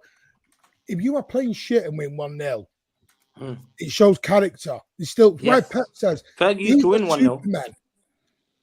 They have won 3 on the bounce. We are going into March and we're a point behind the leaders. These guys are Superman because mentally they still want it. That's what I said. This is. Now I'm happy with that. If we fall off at the end because Arsenal or Liverpool are better than us, then so be it. I know we'll go again next season. We'll have another go. Can I just say one thing? Let me just accept say one that from thing. Martin. Do you know what I'm trying to say? That's a valid explanation. Why are you getting involved in our thing? Let me ask Martin. One second. Let me ask Martin. No. Don't I'm saying you go Napoli. You're not I will accept that explanation from Martin. Can you give Salah the chance to speak? I'm not going to allow it. I'm not going to allow Hamza to come to waffle to me with Martin. Do you know what I'm trying to say? I get it. I understand. Like he can. Martin's a respectable guy. We'll accept that explanation from Martin. Hamza, on the other hand, the most shameless human being in the sports stratosphere. Yes. I'm not going to accept that argument from Hamza. I'm sorry. Like, forgive me if I'm not going to accept it. I'm very arrogant. Yeah. When Muhammad Ali was at the top of beating people, he was talking arrogant. No, that's how we do it. Listen, God. Martin, You're not arrogant. You're not Guys, arrogant. by the way, I need to do the super chats because I need to It's not respect the people about that paid their money. I'm sorry. Guys, You're not Muhammad Ali as guys, well. let me run the super chats, please. For 5 Guys, minutes. I need to do this before anybody, please, guys, Bro, please. Mo Don't needs interrupt me, to please. Mo needs to avoid these allegations of being corrupt, so he has to do the super chats. Need to set. Saad, can you respect the super chats, please? Can you let me do it? No, Saad, the voice of God coming from nowhere. We added you to the stream. Nobody knew. They just let us. I thought I was in heaven. Mo, we did that in my Twitch space the other day. Just appeared like, hello. Seriously, Okay. I thought I died. I was like, what? Where's this voice coming from? Pete is saying, thank you. Thanks for everybody supporting the channel, sending a super chat. Really appreciate you guys. You guys are amazing and just always supporting. Here comes the shameless and delusional Hamza mumble. They know you. They know you, boy. They know you. Thank you, Pete. Mina saying, Martin, hope you see why fans are mad with City fans. He's talking about Hamza. Yep, you see. Banter, he's saying, Hamza, it's Arsenal Football Club with the third most trophies in England football history. You had 20 years, 4 tournaments, equal 80 trophies to catch up, and you still haven't caught up. Hamza, you are a clown. I don't like calling people clowns. I've been told in England it's just banter and jokes. I just don't like it. But thanks for the super chat. Really appreciate you. Thank you so much for the super chat. Appreciate you. Why is he doing that laugh, bro? No, one guy wrote. I need to finish. I need to finish this. Sounds like a joker. Yeah. AFC Dom is saying, Hamza, who did you support in 2008? He supported Man City. He has pictures. Tarun is saying, no, he doesn't. Don't do that. Hamza posted a picture me. of his cousin one time, his younger cousin with a Man City top, saying, "Oh, look at me as a Man City fan back in the day." That shouldn't matter because I know I've got United mates who only started joining United when they won the Champions League in '99. This guy Napoli is behind Frosinone. He should be concentrating tomorrow. Venezia. Honestly, we used to, Pat, you know this. We used to call United fans glory hunters. Yeah, but now, Mo, you understand why I go. I don't care how long you support the club; it's learning about the football. Okay, so I have this theory about supporting any team. You are allowed to support whatever team you want, as long as you don't change the team. My point is, it doesn't matter the reason you supported a club, right? You supported a club for a player, for a jersey, for a win, for a cup. You did that to the stadium when you were 20 years old. You started supporting football when you were 20 years old, and you chose Team X. As long as you don't change that team and you are with that team, I will respect you. For people that say some Man United fans supported Man United when they were winning, so did you want them to support the team that was losing at that time? Exactly. Glory Andy. Like, is that... I did. So Hamza is just no, but you are different. For example, Martin is different. Just me. Martin, for example, when I turned up, Martin lived in Manchester City. His dad played for the club, so he's affiliated with the club. Right? So your dad played for City? Yeah, he played for the second team. He played for the reserves. It was it was in the 50s. He got offered a contract, but he had to turn it down because back then the money was not what it was today. Let's put it that way. So that's completely different from the the other fans. That makes sense. But yes, he did. He played for the reserves and got offered. He played against United at Main Road. Got offered contracts, turned it down. Hamza, do you know what Main Road is? Just checking. Hamza knows the history. I need to finish. Olu is Olu made him leave the chat. Oh my god! Olu's a dangerous man, bro. You're a dangerous man, bro. Oh no! You need to teach me that one. Why did you make Hamza leave? Guys, we've been going for an hour 50 minutes. AFC saying, Hamza, who did you support? We did that. Tarun is saying, shouldn't crucial players like Rodri play every game if possible? Isn't that what makes the player great? I remember Busquets playing every game, to be honest. And it is annoying. No, it is annoying. Yeah, but it happens. It happens. Saka play every game. Yeah, it's the same. It's the same thing when people say that Saka, he needs a rest. I'm like, Messi played every single game. Ronaldo. But there's a difference between people running around. You go through all the top teams. They've all got 2 or 3 actually joins again. The best players always. They just have.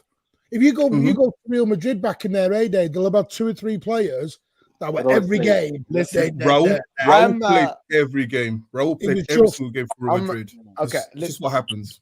Hamza, how's Google Maps? Did he find it? Wait. Sorry. Olu, sorry. Can I respect the people that spend their hard-earned money on Super Chat? I am so sorry. This fraud behaves like he coached R10 in an R9, says like things like I have standards as if he is the only one playing. Supporting a team is no achievement, you fraud. He's a Napoli fan. I don't know. What? I feel like that's probably Hamza more than anyone. You got trouble. Why is Napoli? Not me. Is he coming for me? For no reason. I don't know. This Super Chat is coming from somebody. He's coming for Mo Salah, not me. It's just no, it's coming for you. It feels like he's coming for Hamza. You are the one. The word standard is a Hamza trademark. Hamza trademark is the word. Yeah, that one. That little word bite. The little. Yeah, that's for you. I have standards. Get out of here, man. That's exactly what I'm saying. Big up Jamie Phillips. Big up Jamie. Jamie, big up Mo on the great panel, great football debate. Yeah, Jamie yesterday absolutely was he did some of the show. He's always here on the channel. Big up Jamie Phillips, guys. Check out Jamie Phillips football chat. Absolutely brilliant content as well. Listen, people, we've been going for an hour 50 minutes. It is up to you guys if you want to continue or not. I don't care. I'm here for we haven't spoken about Arsenal at all. I'm here all night. It's the first stream. We actually speaking about Man City for the majority of this stream. And I'm just going to say to the panelists, I know I've kept you guys for long. I appreciate each and every one of you. There is over 600 people still here. Hamza has to go. I know that for a fact. Then we can continue. Yeah, let's go. And Martin has to go because Martin has to go. I don't know if Patrick has to stay. I don't know. I'm not gonna force anybody. I'm staying. I'm not gonna force anybody. Hamza has to go. I know that for a fact. Hamza is on the man. Hamza's got to find an old map. That's the main goal of this. I want everyone to do something for me. Big up main road. Guys, Martin, the floor is yours. You can say, guys, anybody, everybody, silent. Thank you. I'm doing it everywhere, so I do apologize. During the March Internationals on the Mancunian Way, we're doing a 12-hour charity stream for Alzheimer's Dementia UK. It's going to be either the 22nd or the 23rd of March. 12 hours. It will be City-related content, but we're going to be doing an Alzheimer's Dementia UK stream because I have family members who have got the awful disease. So, yeah, I'm just plugging it around everywhere. All the content I go on just to get as much help, support, whatever. Even just coming on a show supports. Doesn't even have to be financial or anything. It's just about coming on and supporting the stream. But I'll be on Judge Mo's before then. There'll be giveaways, prizes, all sorts of things. And everything will be for dementia or Alzheimer's UK. Cheers, Mo. Thanks, Martin, for that. We'll see you later, Martin. I think Hamza going to go. I think, guys, don't go anywhere. I think this is going to go. We'll talk about Arsenal Arsenal now. Turn into Arsenal loving for the next hour. Arsenal loving stream, people. We're going to talk about how beating Louis Miley, long stuff. Wow. You got struggle to Bournemouth. Hold on a minute. Didn't Lewis Miley? Listen, didn't he knock you out of a cup? Didn't he knock you out of a cup?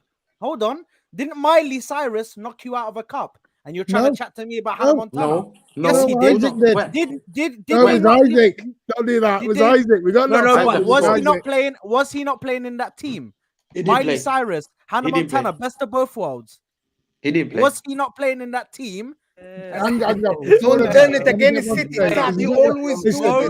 Mo is such a pro. You always do this. Wait, guys. We need to continue this with Arsenal. Wait, Mo, do you realize something? The chemistry is unmatched. He just quoted a Miley Cyrus song. Who the hell knows a Hannah Montana song? What is wrong? I know every single word, every single song. No. Disney, man, Disney. You know what I mean? It was. Thank you, Martin. I appreciate you. Thank you, Martin. Are you crazy? Treble winners. Bye. I'm also going because I just came here to support Martin. So yeah, and you stayed for an hour, 2 hours. Thank there you. you are, Patrick. There you are. You fraud. Get on a captain to the cape. More. Let me just say one more thing. I've noticed that it's gonna be difficult for me to go to streams because I've rattled so many. I rattled that Don guy. Now he says he doesn't want me next.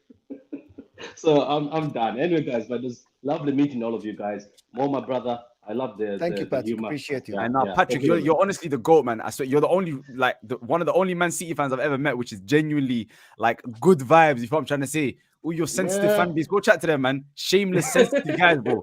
Everyone. Yep. Anyway, guys, see you guys, man. See you guys. Take Good care, luck man. in the UCL. Good luck in the UCL. Thanks. That's a good luck in the UCL, bro. Allah is such Bro, a that was fraud. hilarious. Allah fam. is such a fraud, bro. That was Thank you for the incredible, fam. UCL. Okay, guys. Arsenal. So now we get to talk about Arsenal, yeah? Now you get an hour. Okay, hear me out. An hour 59 minutes into the stream, and now we get to talk about Arsenal. It's ridiculous, isn't it? Well, I guess. And by the way, just to let you know, guys, I don't know how many we have. Still about 600 people here, and we're just gonna talk about Arsenal now, people. If you want to go. Staffy, I was supposed to send the people to Staffy, but I sent Hamza to Staffy, so Hamza's in now. Staffy's a fraud anyway. I'm leaving him. Let him Top struggle. red Staffy. Oh, come on. Staffy's a fraud. Top red Staffy is It's different, bro. He's changed. It's He's turned a new leaf, bro. Yeah. So, guys, talk to me about Arsenal, please. Gunnar Souls, you haven't said a lot. There you I are. couldn't say a lot. I've been arguing with them and trying to make some common sense of these sensitive fans. But anyways, forget about them now. They're gone. We're here. We're here to stay as well. So Arsenal today. Speak for yourself, bro. Yeah, you know what? We're here to stay here. I talk for myself, man. I don't care about anyone else in it. Cook me if you want to cook anyone. But you know what? I was impressed today. For a few reasons. Arteta changed it up. He realized his mistakes from midweek. He realized he needed to bring a Jorginho in, someone who can control, rather than having the Trossard Havertz always playing. And again, man, I think there's 2 points that we've not spoken about as Arsenal fans enough. Today was Havertz and Nikola Jova's kind of game. You know, set pieces on point, 2 goals from set pieces. That takes us up to 19 goals from set pieces in the league alone. Highest goal scorers from set pieces. That's a number that a lot of clubs don't do over 2 to 3 seasons, and we're doing that in a singular season. Our set pieces need to be spoken about, need to be respected. Just don't give us a corner, because if you give us a corner, it's like you're conceding. It's as simple as that now.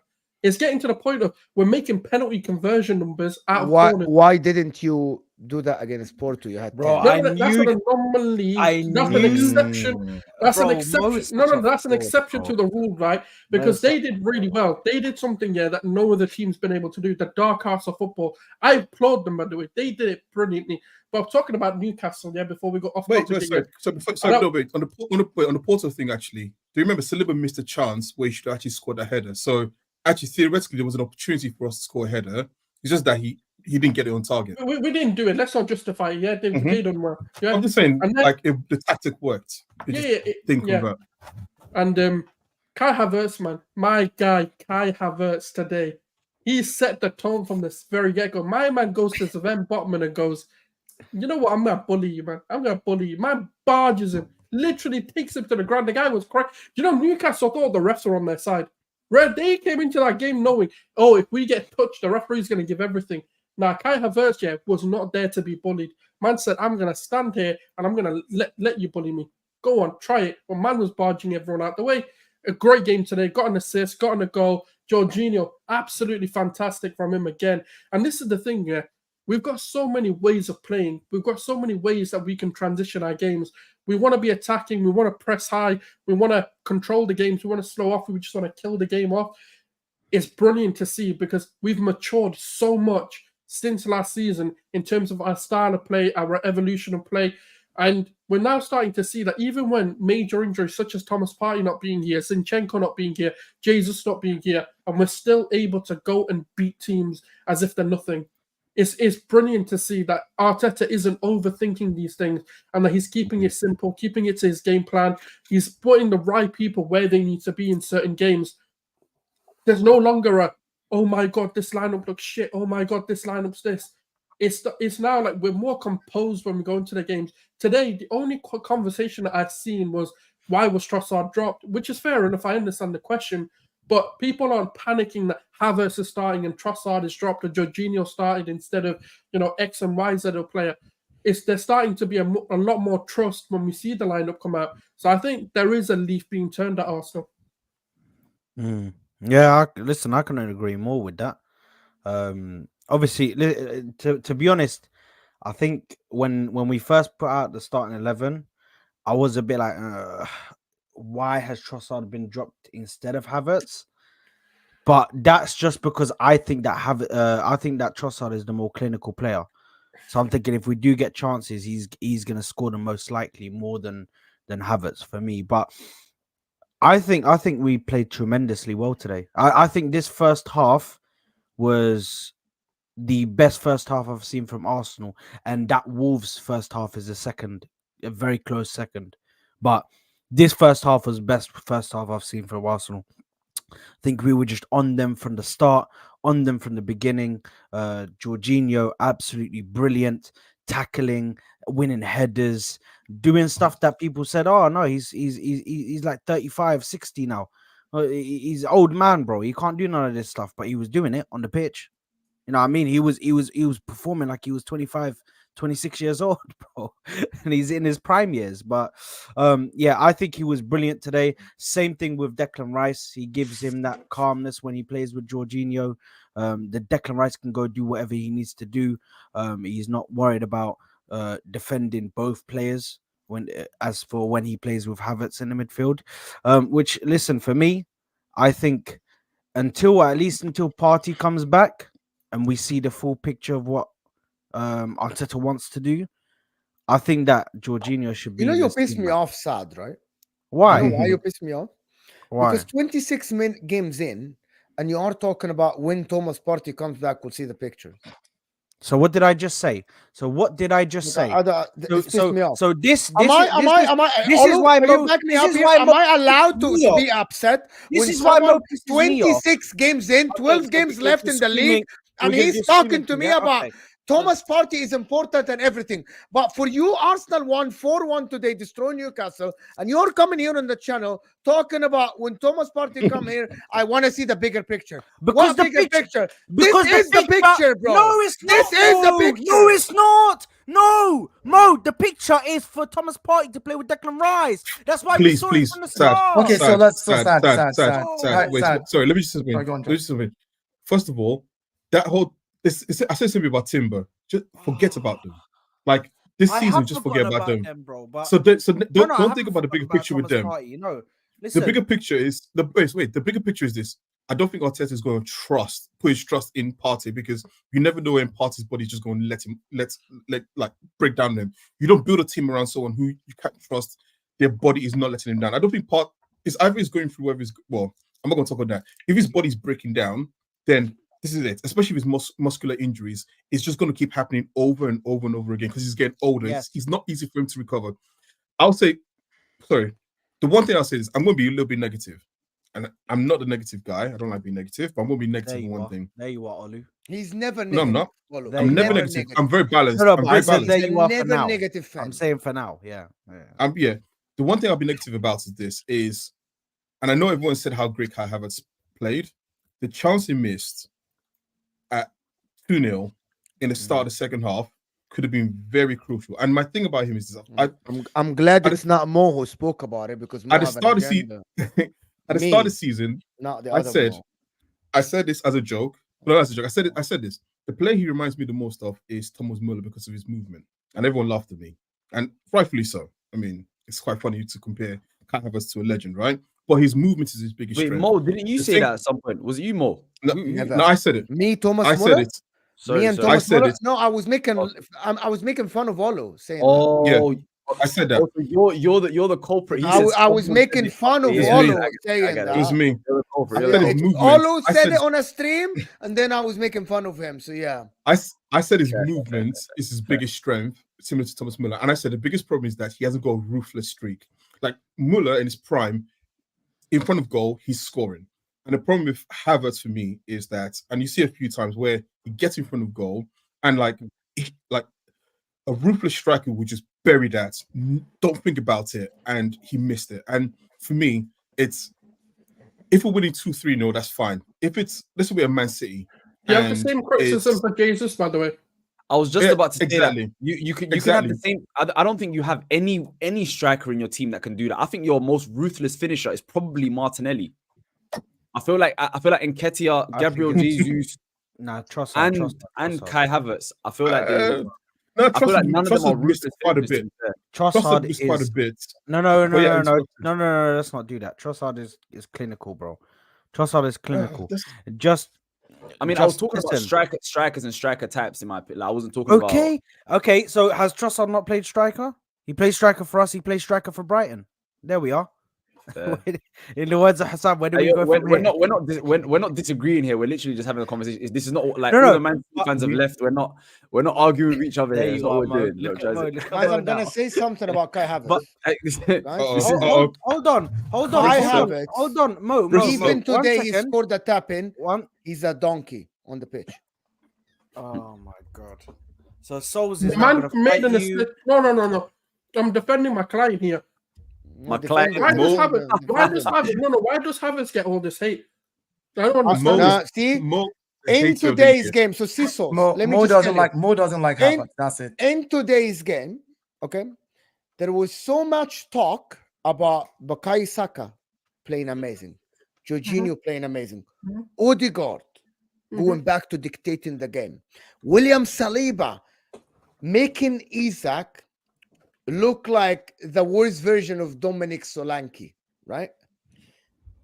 Declan Rice playing the 8, supporting, playing well, right? Kai Havertz was all right. However, everywhere on Twitter, on the internet, I'm seeing Kai Havertz props. You, Souls, when you started the talk, you mentioned Kai Havertz. Yeah. Olu mentioned Kai Havertz and said Thomas Muller. In the stadium after the game, what song do they play in the stadium? Waka Waka. Why?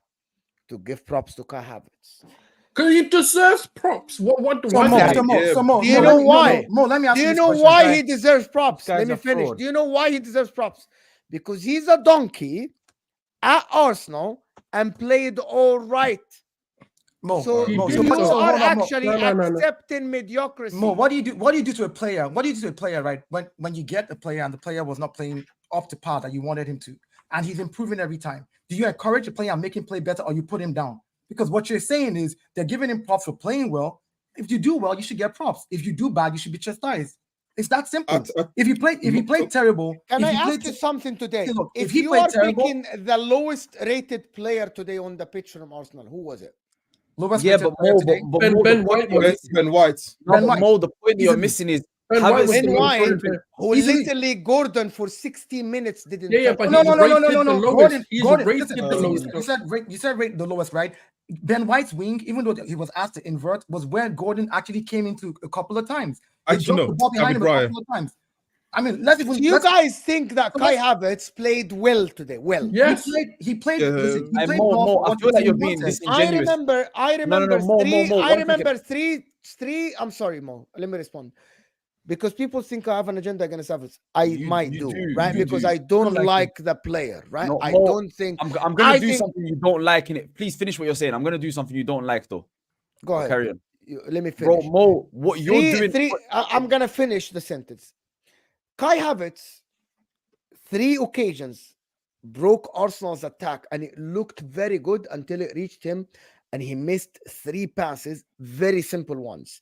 One of them, he had a terrible first touch, right, in a good play, and then he tried to stretch and pass it to Martinelli and completely went to a throw-in, if I'm not mistaken, on the left. Other one, he completely missed a simple pass right next to him, right? And the third one is the finish that Olo was talking about, right? My point is, this is a mediocre player at Arsenal. Odegaard made a mediocre player. Odegaard made a couple of mistakes too, so is Odegaard mediocre too? I mean, Odegaard Odegaard was mediocre. Go ahead. We can point out mistakes for every player. More really quickly. I want to say something more. Mo, what you're doing right now is no different to what Hamza has been doing this entire stream, right? Because Hamza. When Havertz plays badly, rightly so, everyone can get onto him. You know what I'm trying to say? But when he's clearly making progress, when he is clearly making a difference, when he's scoring, getting assists, working hard, causing problems, regardless of whether you think it's mediocre or whether you think they're praising mediocrity, that's besides the point. When he's improving clearly and there's progress, he deserves his props. Because when he was playing bad, me, you, and everyone else in the world was completely tearing him down and laughing at Arsenal for spending that money. But now that he's actually contributing, we should give him his props. Do you know what I'm trying to say? Yeah, maybe he's not the best player in the world. Maybe he's not Odegaard or Martinelli or Saka or playing as well as Jorginho. But the fact that is he's no longer a net negative. He's actually contributing well. He's contributing goals and assists and his hard work. I mean, 7 goals and assists. 7 goals, 2 assists. No. Nobody's allowed to respond. No one is allowed to respond. He said that I'm doing Hamza and he just scored an own goal. Here is my point, Salad. Let me respond to you. Let me respond to you. Okay, not in a Hamza way, in an objective way. And people in the chat, you guys are rattled. I get it. He said, this is Mo Salah's words. He was negative and he's no longer negative, right? That's his point.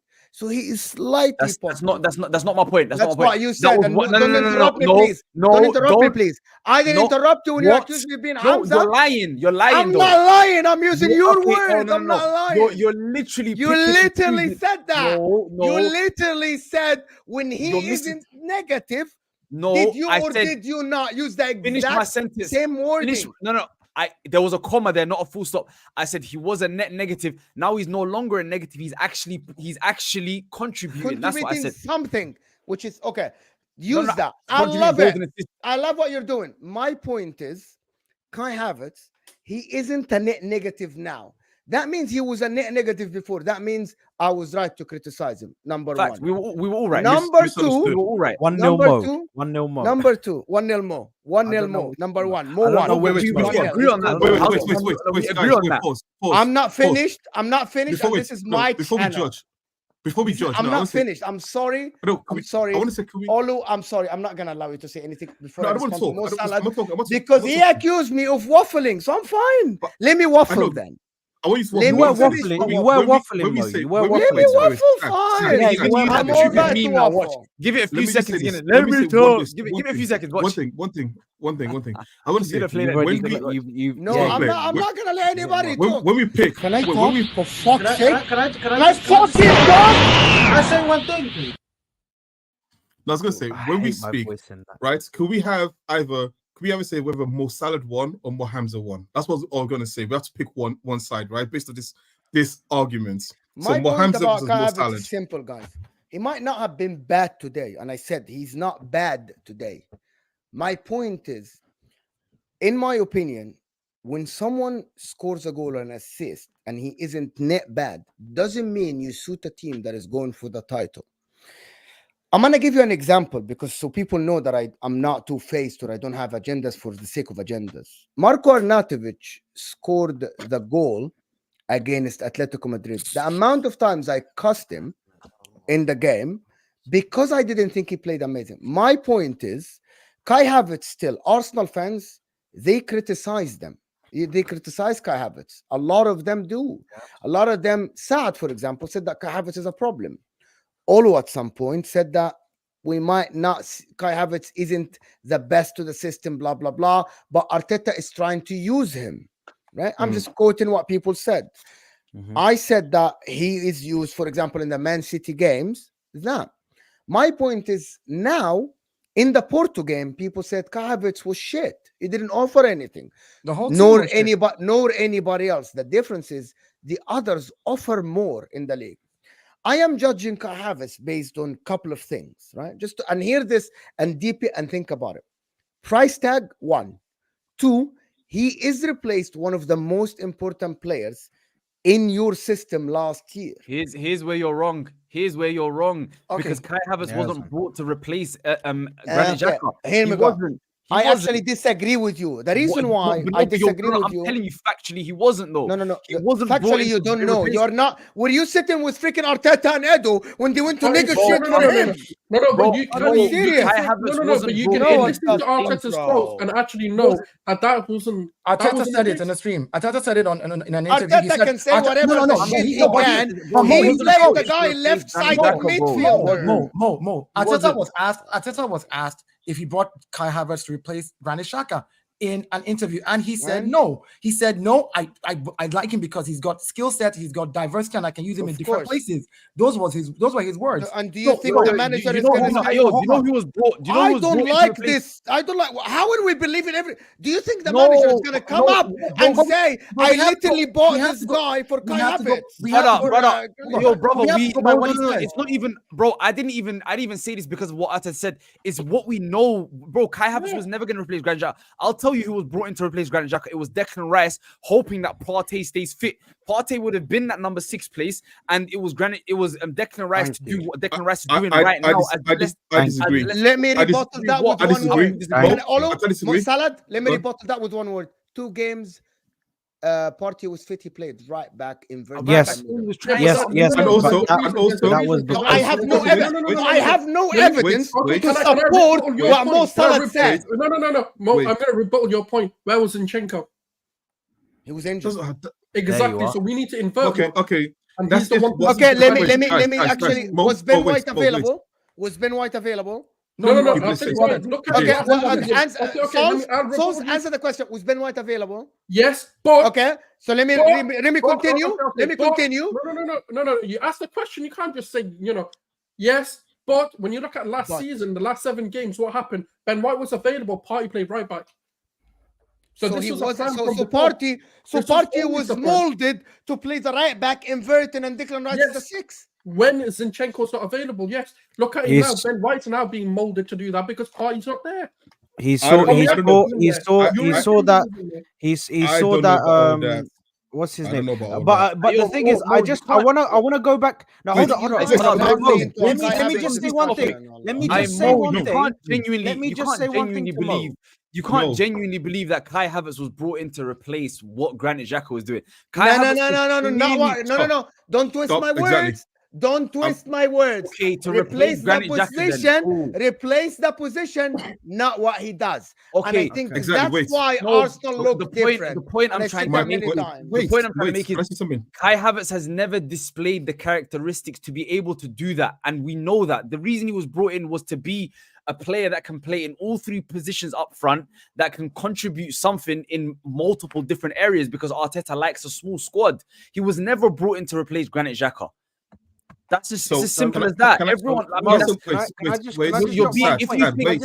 your argument. It's a disingenuous argument. He wasn't brought into. I'm going to use seniority right now for this. Okay, wait a second.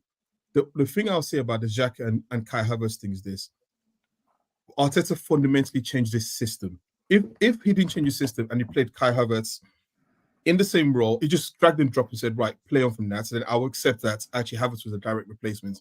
Actually, the very fact that Kai Havertz actually runs forward and wins headers and the striker drops back to collect the ball actually shows there's a difference between this season and last season. So even though, yes, he's playing in the same position, I'll say fundamentally, he probably had an idea of what he wanted to use Kai Havertz, which is very different to how we use Xhaka. So that's it. Okay. This is it. Yeah.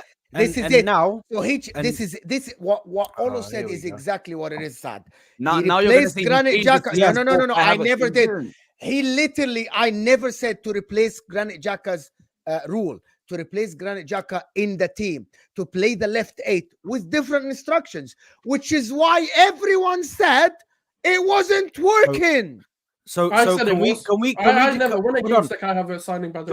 we just go back, because I want to go back to Mo's fraudulence, because Mo is actually, like, if you actually look at some of Mo's points in his arguments, there's holes in them. Right. So you said that we're supporting mediocrity, because we're saying that he had a good game and he actually played well, If Arteta puts Havertz out there and assigns him a role, which he is doing brilliantly. For example, now he's realized over the last few games, his role is to get onto the defenders, get them away, drag them away out of space to provide space for Martin Odegaard to go into, to provide space for Saka to go into, to provide space for Martinelli to now go into. Is that not a job that he's excelling at the moment? Excelling where he is pulling. anything. No, I've seen him do it in multiple games. He's doing bro. it. Okay, he's doing it well. Ayo, let me even double down on what Saad said. Let me bro. even cycle on to what Saad said. You know, at the start of the season, where everyone's like, oh, Saka's being double teamed and triple teamed. Arteta needs to find a way to do this. Havertz being on the pitch actually gives space to Saka to be one-on-one and to be able to get into positions to make the final pass or score the goal. Kai Havertz is actually doing a lot for Arsenal right now, and it makes sense. Look at this run that they've been on. Mo, you've got to accept that he's not okay. I'm not going to say he's excelling. I'm not going to say Thomas Muller. I'm not going to use the words ayo Saad. I'm not going to lie. Using words like brilliantly and excelling is a bit mad. Excelling was crazy. Yeah, it's a bit mad. But he's doing the job. I got gas. Yeah, no, but to be fair, he's doing the job that he's being asked to do to a decent standard, and he's contributing goals and assists. I mean, what more do you want? Maybe he's not a 65 million player. Mo, I get it. He's not done. That's all I want. No, but we know that though. We not, bro. At no point am I gonna say Kai Havertz is a game changer. You put Kai Havertz into this team and everything changes. But he's contributing a decent amount. That's what we're doing when we tell him he's doing good. We're just telling him he's doing what Arteta's asked. No, because don't tell me what Arteta is he doing. Okay, you have actually like this hole because we are saying. But I don't dig holes for myself. Nobody can corner me, bro. Because you cannot corner me, bro. Yeah. Mo's rattled on his own channel. That's crazy. I ain't seen it before. Mo loves rattled on his own channel. He looks at the camera. He looks at the camera. He's like, "You can't do this. You can't do that, bro." Like every time. But Mo, this is what I'm saying. So when we come and we say he's doing this good and he's doing that good, we're basing it off what Arteta has asked him to do.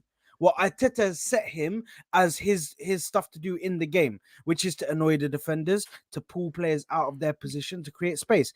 If he does that in the game, can we not say, yes, you know what, he's gone out there and he's done the job that he was asked to do and also contributed with goals? If Arteta is telling him to do that, Arteta is an idiot, which is the same but it's working though. It's working. So here's the thing. Here's the thing. We can sit here and criticize individual players like Kai Havertz and say, oh, Arteta is telling him to do this and do that. The point is, we're racking up the 3 points every game. It's working. Like can I come back to this? Every single thing boils down to one thing. It boils down to how well is the team doing. It's a team sport. If Saliba is the one that has to go drag somebody out of space, then Saliba will need to go do it. The bottom line is, I disagree with as a coach. No, I said if as a coach.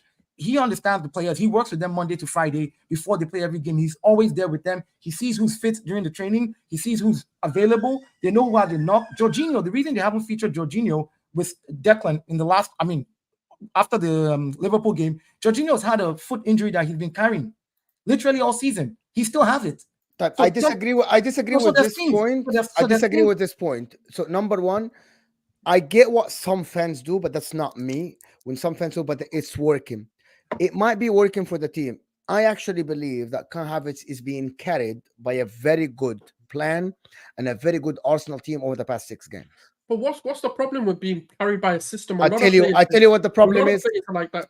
If you say it like this, Souls, and if you say he's doing all right in the team, and it could have been a better player out there for us, I will absolutely say you're absolutely right. My problem might not be with you, Souls, or might not be with Olo or Saad or Mo Salah or Dio here.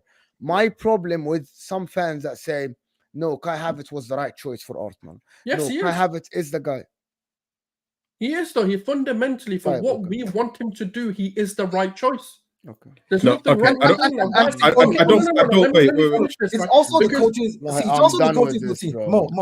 Hold on, Mo. I can't argue. If 65 million, if 65 million is going to get you someone who rattles defenses, we know football prices are not worth what they are. Like, okay, so why do we criticize Anthony for his coach using him for defensive abilities or defensive work rate? Well, he's a donkey anyway, innit? But okay, so you see the difference. You criticize. See what happened here. No. I'm talking about Havertz, man. I don't care about Anthony. That's their problem. No. People say, but Anthony has defensive attributes, and his coach is using him. This. Why do we criticize Anthony then? No, right, good for I am not. You know why Anthony's criticized? Do you know why Anthony's criticized? Because he's not even good at what he's supposed to be doing in the first place. Right? And what is Kai Havertz supposed to be doing? Kai Havertz is dragging people out. He's 6 goals. Thomas Muller. 6 goals and assists this season. Hold on. I think it was 2 games ago. He had the most tackles. He had the most tackles in the last. Saying that. What game was that again? I think it was Never. The Liverpool. Mo, you're forgetting. Kai Havertz absolutely ran Konate and Van Dijk ragged in that game. I came here and I said that game, Kai Havertz was very good, and he's done the same thing in a couple more games. If you look at the community expect from him, in 25 games. Guys, wait. Let me give you examples, right? Let me give you. Look, when you look at that Community Shield game against Man City, right? He was one of the reasons why their press was broken. When you then come into a game at the Emirates, right? He was one of the key reasons why we won that game. So you do realize that Havertz has scored more goals in Arsenal than he has scored in the whole 3 years he was in Chelsea. You do realize that, like the last 2 years in Chelsea. Like he scored more goals this year, as bad as you all say. I want Arsenal fans. If you guys are happy to have it, it's up to you. Until I see him do what I expect a good player that play at Arsenal do, I'm never gonna. I'm gonna. Can I just say one thing? It's not even related to this conversation. Really quickly, guys. We've been here for nearly 3 hours. Let's get 500 likes, please. There's 400. There's like 430 of you still watching. Just 500 likes. And we'll leave you alone with the likes in it. 500 is what we're asking for. Please, I think we deserve that. We deserve 500 likes, so please just jump on them things there, please. Appreciate it. I figured out why Mo doesn't like Havertz. Yes. And that's because he has to watch Mkhitaryan play for Inter Milan. That's the reason why. Mkhitaryan for Inter has been better than Kai Havertz for Arsenal. Just be that. Yes. Well, that might be the case, right? But you're not understanding, right? Why? But I hate. By the way, I never praise Mkhitaryan. When people come and say he's doing the job, and you know that. Exactly. You know that. I caught you. Exactly. That's the reason why. That's beside the point. But the thing is, what I don't understand, right, is regardless of we as fans, right, think about a player, he's clearly playing week in, week out, not being dropped, bar one game, because he's doing what he's meant to do. The manager has his instruction. Whether we agree or disagree, the man's in a title challenge, right? We can't really question that at the moment because Havertz has done what he's meant to do. He scored a goal. He got an assist. What more do you want from him? Yes, he missed opportunities. Haaland's missed opportunities. Are we going to say he's a donkey? No. I'll tell you the difference. Many players miss opportunities. Salah's missed opportunities. Jota's missed opportunities. Nunes is a donkey as well because all he does is miss opportunities. Man's got a record for hitting the woodwork more than he scored goals. So are we going to now just start saying every striker's a donkey? But we criticize Nunes the same. Every striker's a donkey by that definition because they've all missed Haaland scored 16 goals. Yeah, I was going to say a donkey because he missed opportunities. Mohamed Salah scored. See, that's the problem, Souls. No, but every striker makes a mistake. Every striker goes through. Is he a striker then? Is he a striker? No, not in the traditional sense. We've never played with a traditional striker. What is Kai Havertz? He's like a false nine, yeah. He's more of a false nine. Is he a better false nine than Gabriel Jesus? In some ways, yes. In some aspects of the game, yes. Okay, no. You're asked tomorrow to have a starter for your team. Gabriel Jesus is a false nine. Who am I playing? What's the opposition? I don't care. I don't know who you're playing. Depends on the opposition. But it does depend on the opposition. There's a reason why Havertz plays. You can play long balls to Havertz. If you play long balls to Jesus with giants in the back there, they're going to tower over the guy's head. And we see that. No. This is why some people. I'm not saying. This is why, guys, some people criticize you because you guys what I'm saying overprotect your particular players, games. fine. No, in particular games. By the way, Inter fans do the same. When I say good for them, I'm not bothered by what other fans do. At the end of the day, you do the same. I see the play. I see a player who's doing what the manager's asking of him. We understand what's being asked of him, and we praise it because at the end of the day, has he disrupted defenses? Yes. Has he taken on Man City's defense? Yes. 2 times now.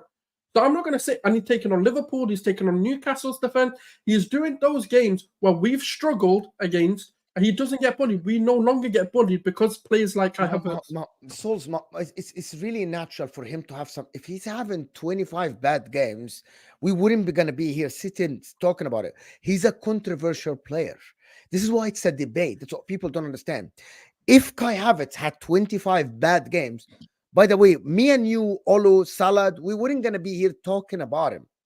This is a conversation because he's had some good games, okay games. He had some bad games. Does that make sense?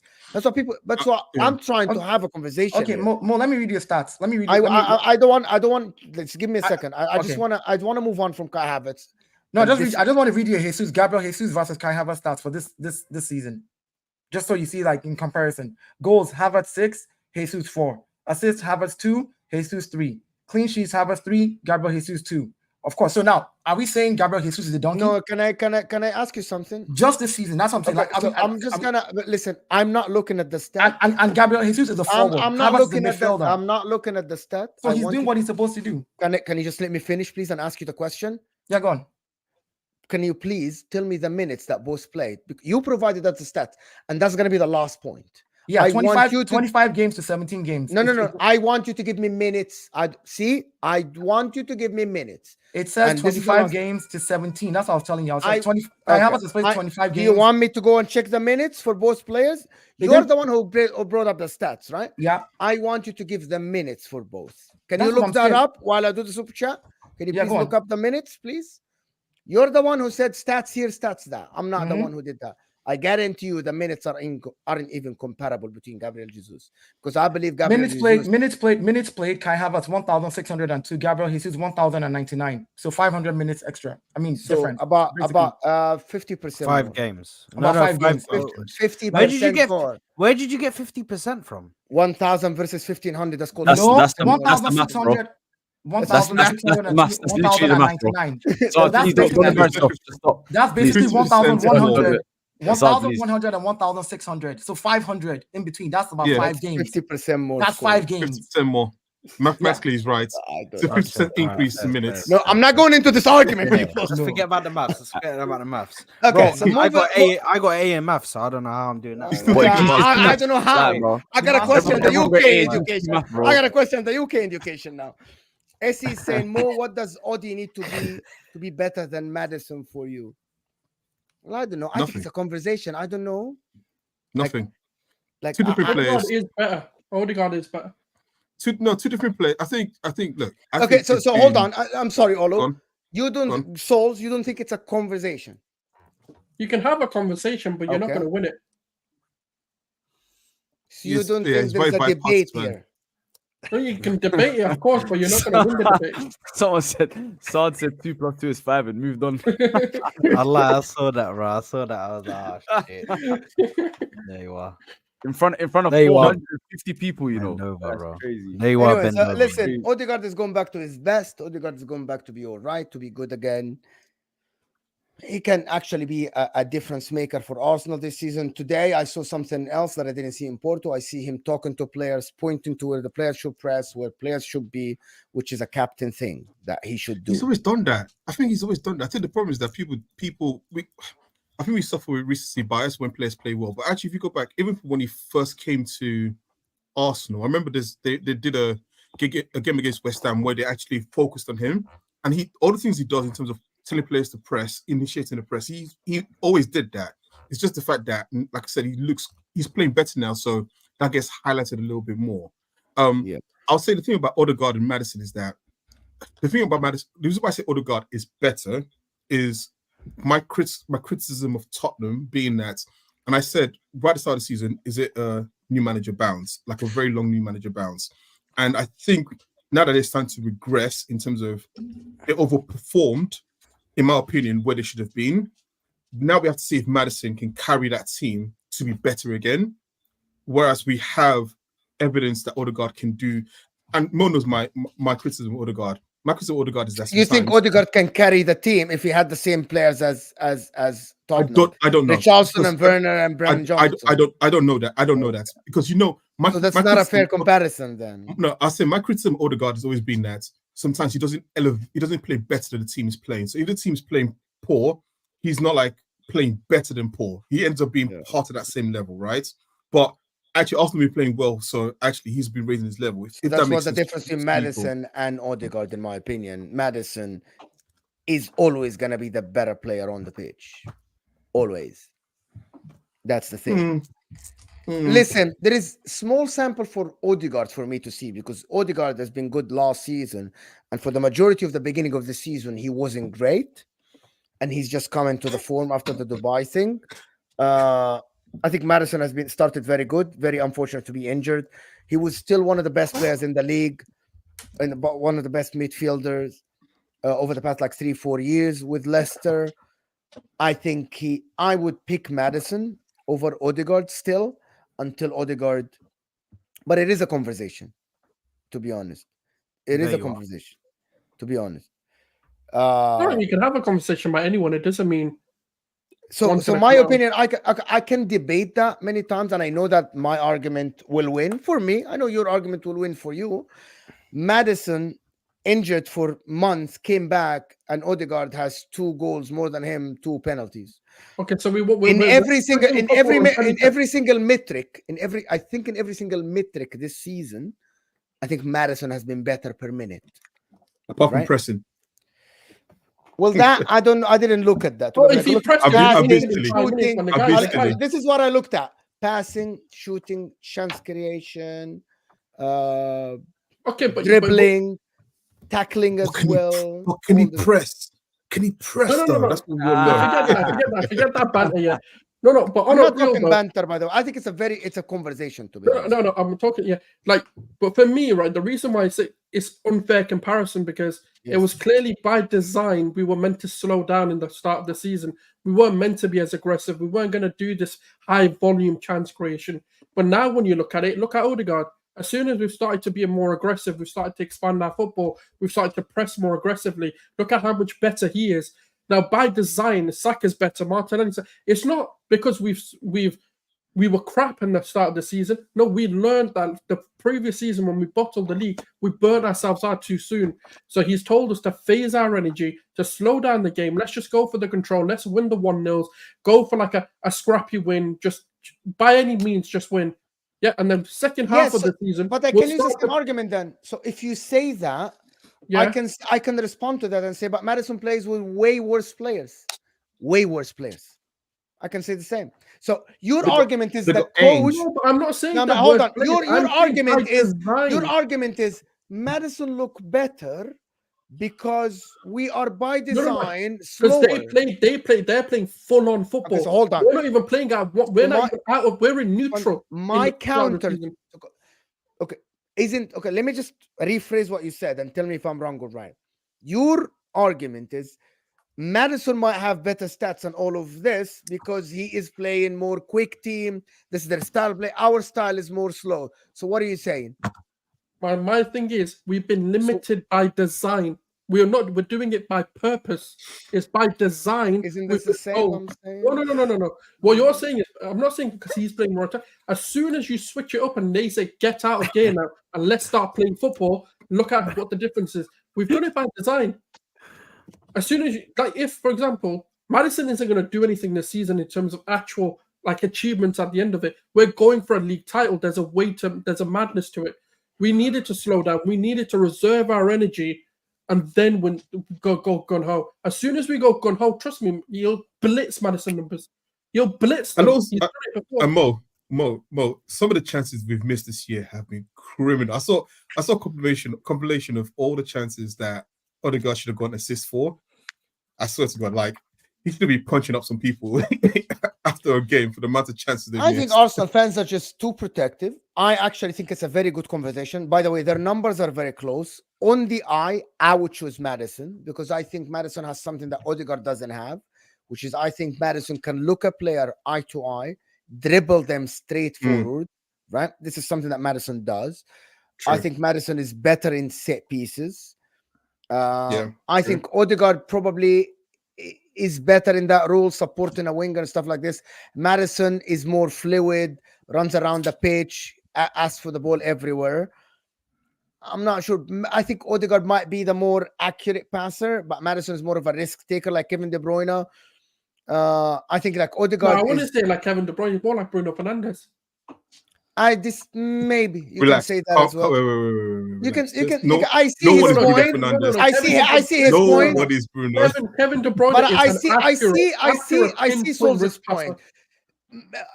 sometimes Maddison plays a ball that is like a 60% that will reach the forward. So I see what Souls is saying. Sometimes it looks like this. I believe that if Maddison played with better players, he would look absolutely even better than what he is. I think Odegaard had a fantastic season last year. It wasn't even a conversation. What it was underwhelming for me is the start of the season. I think Odegaard was very, very poor for his standards, right? He isn't poor for a championship standards. For his standards, he was very, very poor in the beginning of the season. He faced out. The only thing that I think that is different between both, which is Olo touched on, I think if Tottenham is struggling in a game, you will still see Maddison involved. You'll see him dropping, asking for the ball, trying to get involved. Well, I think Odegaard, which is a criticism I had for him in some games, when the game is going by Arsenal, it goes by Odegaard as well. Like he isn't involved. I agree in the same as well. That's been my biggest issue. But I'll tell you something that Odegaard does really well. Wait. One thing Odegaard does really, really well with is everything. Just fine. Yeah, because you're wrong. Like that's the thing. You say I'm wrong, but instead of saying you disagree. Can I give you? Wait, 1 second. Okay, he's like, but you're wrong. Let me just say one thing that he's good at. Okay, fine. Okay, no, you got answer good. One thing he's really good at is when we have corners, he's very good at pulling his socks and flicking his hair to tell you what kind of corner there's going to be. So wherever, when he pulls his socks up, it means it's a far post. When he flicks his hair, it's the near post. So that's something that he's the controller of the corner kicks. Listen, guys, this has been absolutely one of the longest streams I did on this channel, and I appreciate everybody that contributed. We're almost at 500 likes. We are 23 likes away from 300 likes. When I'm ending the stream, can you please let me guys finish? Sorry. Yeah, guys. So what we don't want to do is we don't want to end this stream. What we want to do is go into a yourself, bro. We were here. That was fantastic. Thank you. Such a fraud. You're such a fraud. I am a fraud. Saad, you do realize we were here an hour and a half before you joined, right? Yeah, I can't lie. I'm yawning, bro. But I still want to. I hope everybody enjoyed the stream.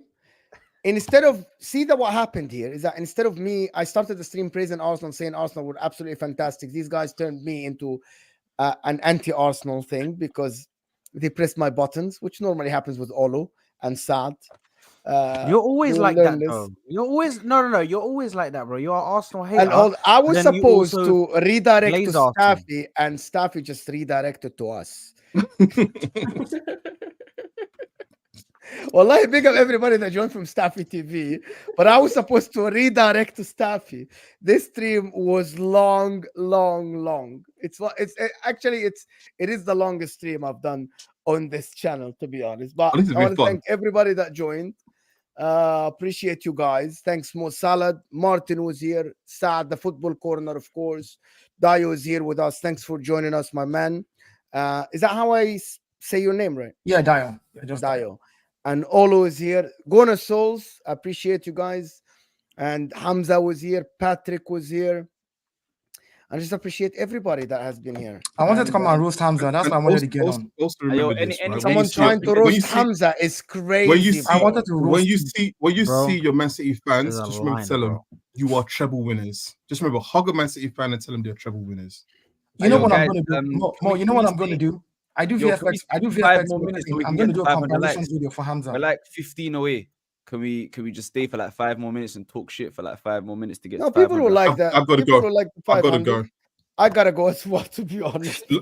love you guys. Love everybody that joined, guys. The people that joined from Staffy stream, you guys can like the video. People like the video, so we can get to 500 likes, and we are out of here. Thank you, everybody that joined us. I'm crying, fam. We're done. Thank you.